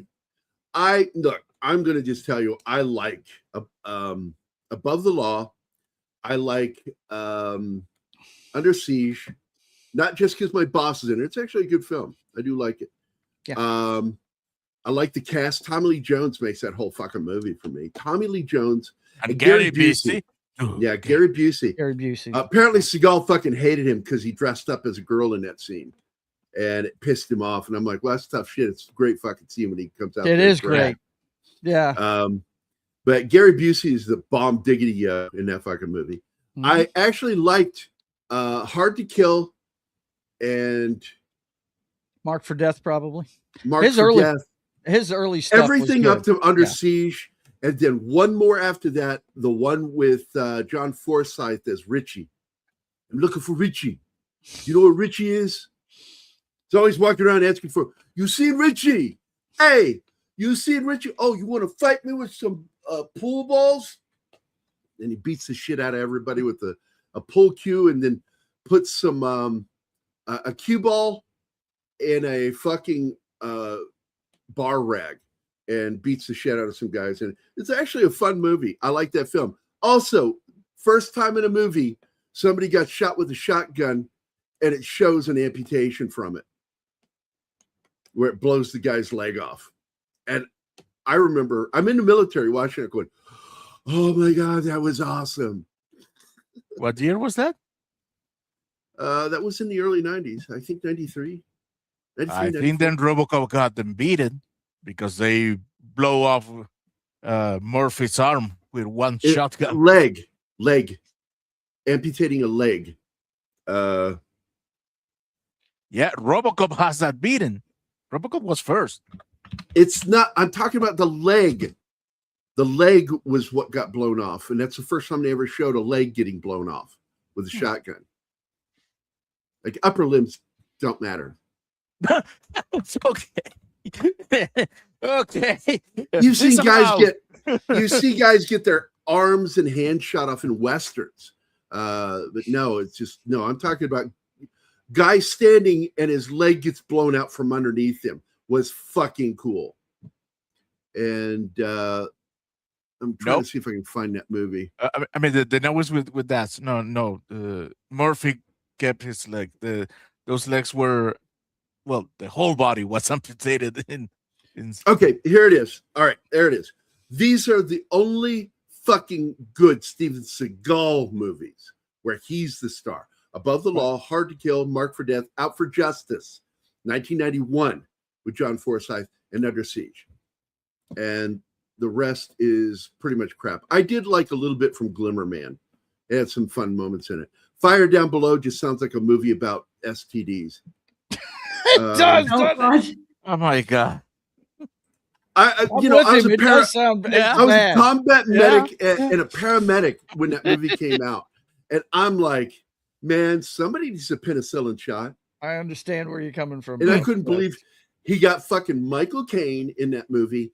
And not only did we get Michael Caine, we had Michael Caine with shoe polish in his hair. Yeah. It's so fucking bizarre. Weird choice. Yeah. It's not a very good Michael Caine movie. No. Oh, and the Jackal, that was a funny moment. That was for the price of admission.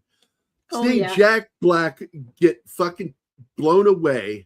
First, his arm from here blown off by that 50 caliber automatic robotic rifle, to then getting completely blown away by him. That was a terrible fucking movie, though. The Jackal, just awful. Fucking his Irish accent, Richard Gere. I fucking hate Richard Gere. I really do. The only movie with him that I really like is Officer and a Gentleman. Past that, I cannot stand that guy as an actor. He's cardboard. I like the movie American Gigolo, by the way. Can't stand him in it. Primal Fear is a great movie, but he's no great actor in it. Friggin' Edward Norton is what made that amazing movie. In that movie. Yeah, but Ed Norton is what made that movie great. He's cardboard. Yeah, the guy is there for his Richard Gere is eye candy for girls. Yeah, that's it. No, I can't stand his face. He works right. That works right for him on Mr. Jones because the mental state the character is. I think I saw that. But the news from this girl doesn't work on me. I don't like him. I remember when I was in fake college and this girl was flirting with me. She says, "You look like Richard Gere." And I took my jacket off and said, "Take it back. Take that back." I acted like I was going to fight her. Take it back. Take it back. Took my jacket off. It was funny. She's like, "What are you doing?" And I said, "I'm just fucking around." I don't like Richard Gere. Irish accents are hard to realistically pull off. Well, you have so many, and everybody thinks it's always Barry Fitzgerald's accent. Like Barry Fitzgerald is your typical Limerick to Ring of Kerry accent, Southern Irish, which is a wee day of the morning. Oh, it's a grand day, don't you know? When you go up north, I prefer the Northern Irish to Derry and Dublin. They're the better Irish accents. Well, I went round there with me dad, and that's a better Irish accent. And that's the one I'm probably best at doing, but I can still do the Limerick one. Well, it went round there. It was there around 3:30. 3:30. It sounds like they're saying 3:30 because I got in an argument with my godfather, who's an Irish priest, for years. I said, "Yeah, you say 3:30." He says, "No, I don't. I say 3:30." I can't believe. And I'm such a pussy. Don't even start it. Don't start it. You know I'm a coward. You know I'm a coward. I'm not going to call him. I'm not going to call him because I know he's going to be mad at me. and It's disappointed. 1 year since you're supposed to call him. I don't need to hear him do it. I already hear it in my head. Everything he can say to me. He has been living rent-free in my head since the 1980s.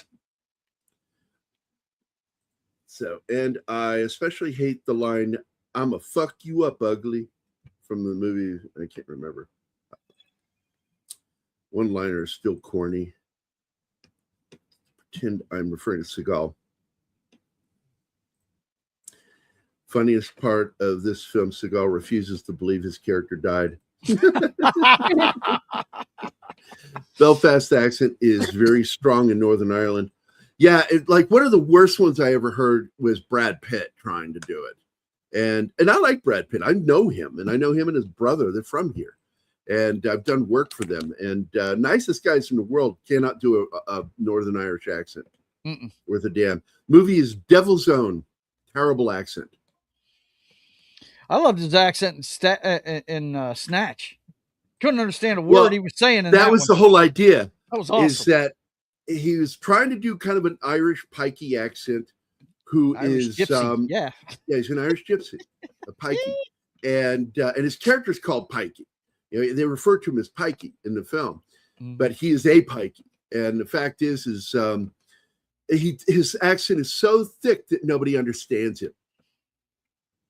Every time somebody says to me that Brad Pitt can't act, I'm like, look, I want you to go watch Snatch, and I want you to go watch 12 Monkeys and tell me that guy can't act. Yeah, the whole thing with the hand that he does in 12 Monkeys. Yes, the eye. I mean, the way he's got a goofy eye the whole time. The wonky eye.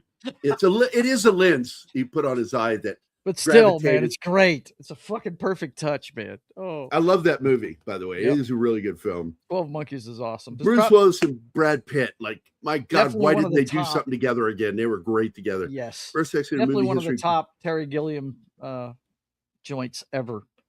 No doubt. I've never watched that movie. I know the story, so I don't have to. But I've always thought I want to watch that film, but I don't know what it is. I saw the trailer and I didn't like Johnny Depp in it. I didn't like it. Johnny Depp just doesn't seem like the kind of guy. They put him in too many things that just don't fit him. Well, he and Val Kilmer had a competition going on in the 90s for who was going to be in the most biopics. And Depp won, by the way. But God damn it, Val was in some good ones. One of my favorites was when he played John Holmes, the porn star. Yeah. Yeah. Oh God, I know the name. The of that Hollywoodland movie, Murders. The Hollywoodland Murders.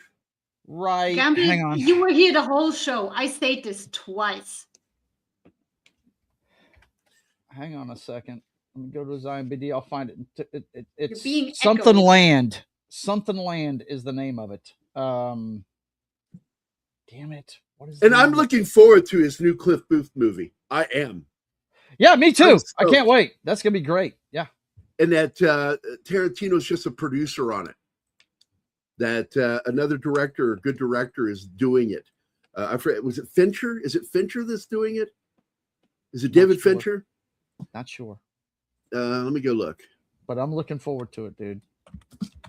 Because I love, the more I watch that movie, Once Upon a Time in Hollywood is quickly becoming my favorite Tarantino movie. I think it is his best film. No. Because he finally got the bizarro fucking narration in the third act right. Because Kurt Russell's character narrating makes sense. Yeah, it does. Because he's in the movie. Yeah. The name of that movie you were looking for where he plays John Holmes is Wonderland. That's the name of it. Wonderland. I like that movie. Mm-hmm. Hold on. Really good. Yeah. Wait a minute. No. Please tell me this is not happening. Oh my fucking God. David Fincher is remaking Chinatown. No.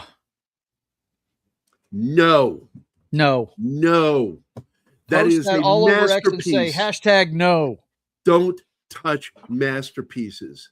I mean, come on, man. You don't remake something that's that doesn't need a remake. That, I mean, on that level, that is a fucking classic piece. I mean, they teach classes in film schools about that movie. I mean, come on. No, you don't remake that. It's ridiculous. I don't know what the fuck is wrong with him for even considering that. Could be a case of, you know, we've talked about it a few times. Great directors get into a certain point and they become senile and start ruining their own shit.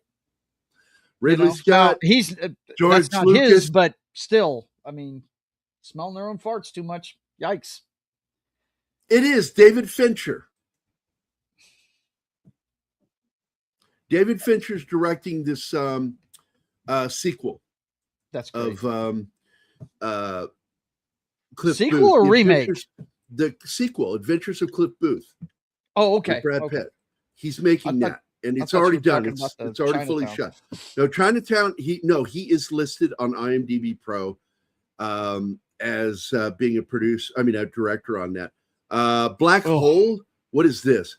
High school students are afflicted by an STD known as teen plague or the bug. Symptoms may include flaky skin, rash, growing a new limb, or turning into a new kind of creature. What the fuck? This is David Fincher movie in pre-production. I just read to you. Did you guys hear I heard exactly what you said. It sounds like a Black Hole. A group of high school students are afflicted by an STD known as teen plague or the bug. Symptoms may include flaky skin, rash, growing a new limb, or turning into a new kind of creature. He's a producer on this. Wow. I just automatically am so turned off by that. Yeah. I wrote a horror script years ago that was an alien, what do you call it? Invasion story. Mm-hmm. But it was secretly hidden as an STD because that's how you spread the alien. Wow. And I was inspired by David Cronenberg. That's the name I was about to drop when you were done. That sounds like a David Cronenberg story. Because it's Parasite, his first movie. Yeah. Parasite. And no, I was talking about what you said about David Fincher's project where he's a producer. That sounds like STD, very David Cronenberg. Sounds like, body horror, man. Yeah. Mm-hmm. Okay, good one here. What the motherfuck, man? Yeah, exactly. Gambit. What? Damn it, Gambit. Why would they want to commission a prequel, to, a remake or anything?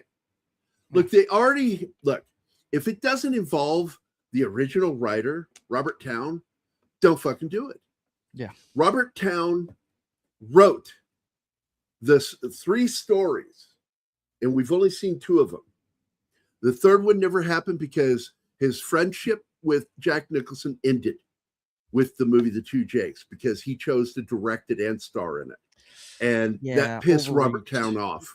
Overreached. And I'm not sure which pissed him off more. Because I thought it was okay because it took place over a decade after the first film. Right. It was after World War II.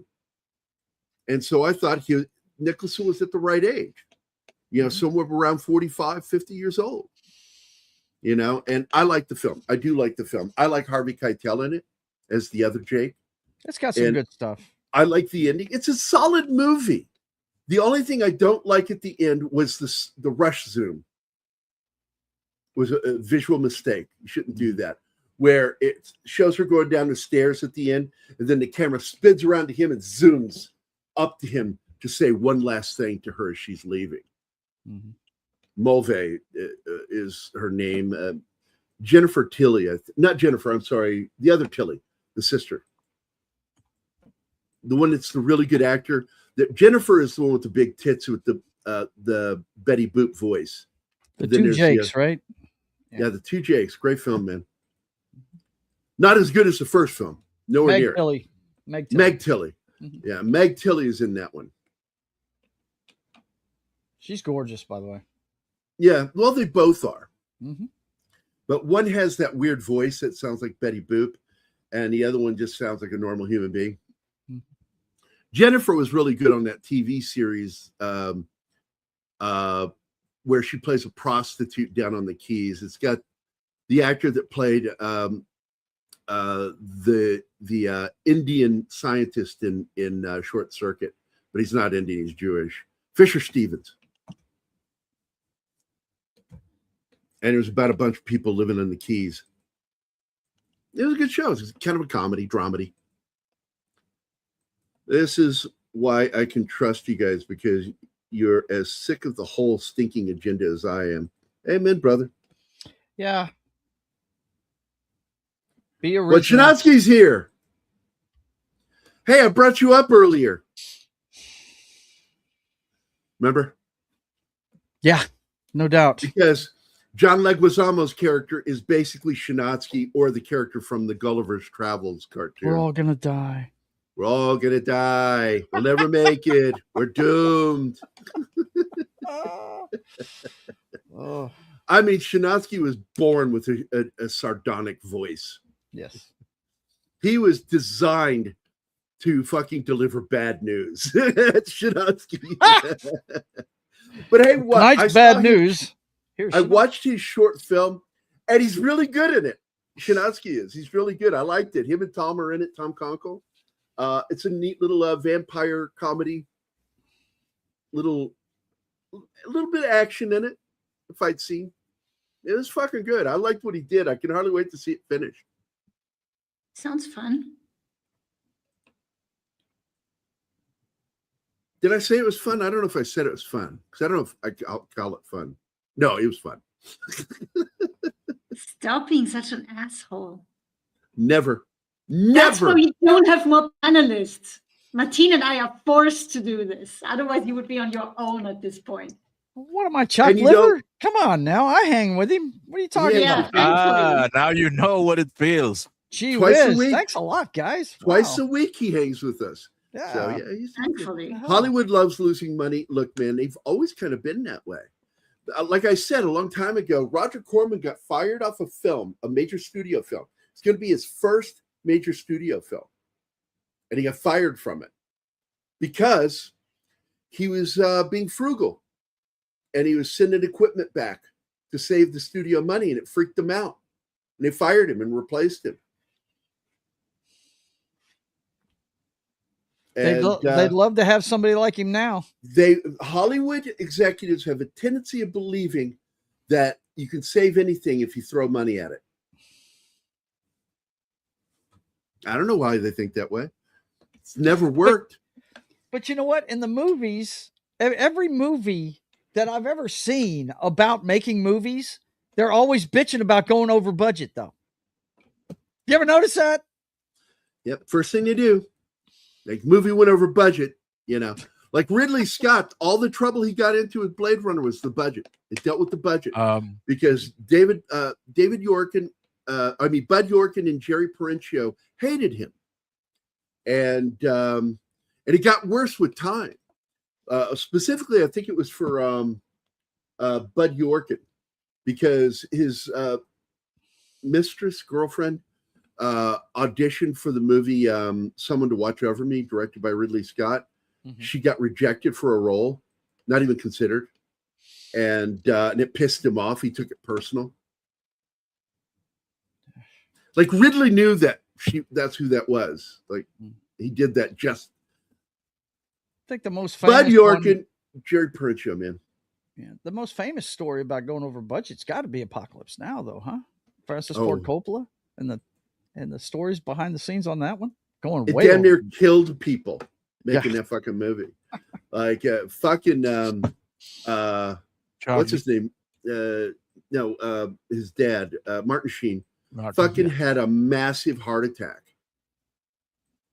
Fucking almost died while making that movie, and he was in his fucking 30s. Yeah, he was young. Look, I'm telling you, man, working for Francis Ford Coppola is detrimental to your health. Cameron, I'm not even as big a fan of his work as I am. I don't like him because he has stood by that fucking pedo. Oh God, the guy that did the Jeepers Creepers. Okay, he produced that. This is after the director, writer director, fucking had been convicted of it Mm. as a sex offender. It seems like the old days, notwithstanding a few highly paid actors, most of the budget went to production costs. Now it goes straight into producer and actor pockets. Look, man, this is how bad it got. When you watch the opening of Star Trek Strange New Worlds, and there is less time spent on the cast and creators than on the producers in the opening titles. Mm-hmm. And there's like over a a million minute. Of them. Right. Yeah. They have so many producers. Produced by, executive produced. Come on, man. Well, just look at how The Bride's doing. That Gyllenhaal's new movie. It's the not trailer going to told me recoup its everything money I at needed all. to know. I mean, yeah. The trailer said everything. Yeah, it did. Yeah, I read nothing This is good gonna be about crap. this one. Yeah. Nicholson and Town had it out over the fact that because Town was the one who wanted Harrison Ford to step in as Jake. And Nicholson not only chose to direct, but star in it. And that was the end of their partnership and friendship. They'd been working together since the 60s and been friends. And it was over. One movie. And Nicholson never directed again. No, he didn't. He gave up. I was going to say he William Shatnered it, didn't he? I mean, he just, not going to do it anymore. Not going to do it again. Yeah. So, but hey, he tried. Let's get out of here. And it was a valiant effort. Yeah. All right, guys, we're going to get out of here. Let's get this thing going here. Great flick. If you've never seen this movie, God, fuck, man, get around to watching it. Movie's over 30 years old. Come on. Halle Berry in her prime. Yeah. And when she's always in her prime, my friend. Yep. That's what I'm getting ready to say. I was trying to go there. When he says prime, he means naked. That's what that means. What I mean, but wow. Yes, it is. That's her prime, naked. She is hot naked. She did the simulated sex scene with, of all people, Billy Bob Thornton. Billy Bob, yeah. Got her movie. As usual, you can be in Hollywood forever, but as soon as you do a sex scene, Academy Awards come flying your way. Yes. Yep. I wonder why. It's sort of like Cat Williams says with, if you're a black man in Hollywood, you better put on a woman's dress or you ain't going to make it. Right. Oh, that explains the gay Cleveland wearing dresses all the time. Yeah. Sad. Snorty, because he called out Jamie Foxx. He called out Chris Rock for it. Because Chris Rock said he'd never do it, and then he did it. Yep. He wouldn't do it, and he wasn't going to do it until he did it. So Snorty was here first. Gambit, 11 Alpha, Andy Morrow, James Jameson, Slasher Fred, Davy Dread, Mephisto was here. Manrico Bianchini. Yeah, I said it. And Connie Cleary, someone named BRB, and B312-0, Das Wolfen, not just Das Wolfen, the original, the OG. The OG Das Wolfen. And, of course, Shinatsky was here, and Penny. It's good to see all you guys. Hope everybody has a great day today. It's Monday, so make the best you can of it. I hope we helped start you guys in the right direction and had a good time with us. We like hanging out with you. And unplug from the world with us every once in a while. It'll do your soul good. Yeah. Well, who is it? Mephisto does it at the end of his shows now with the go home. Show's over. So we're out of here, guys. Everybody have a great Monday. We'll see you guys again on Wednesday. The Chief has a show tomorrow. And then Keith is and Ben are doing something on Thursday. And then we'll be back on Friday. It's Kurt Russell week. We're going to be doing some Kurt Russell movies. So hope you enjoy it. All right. Bye, guys. Bye. Bye.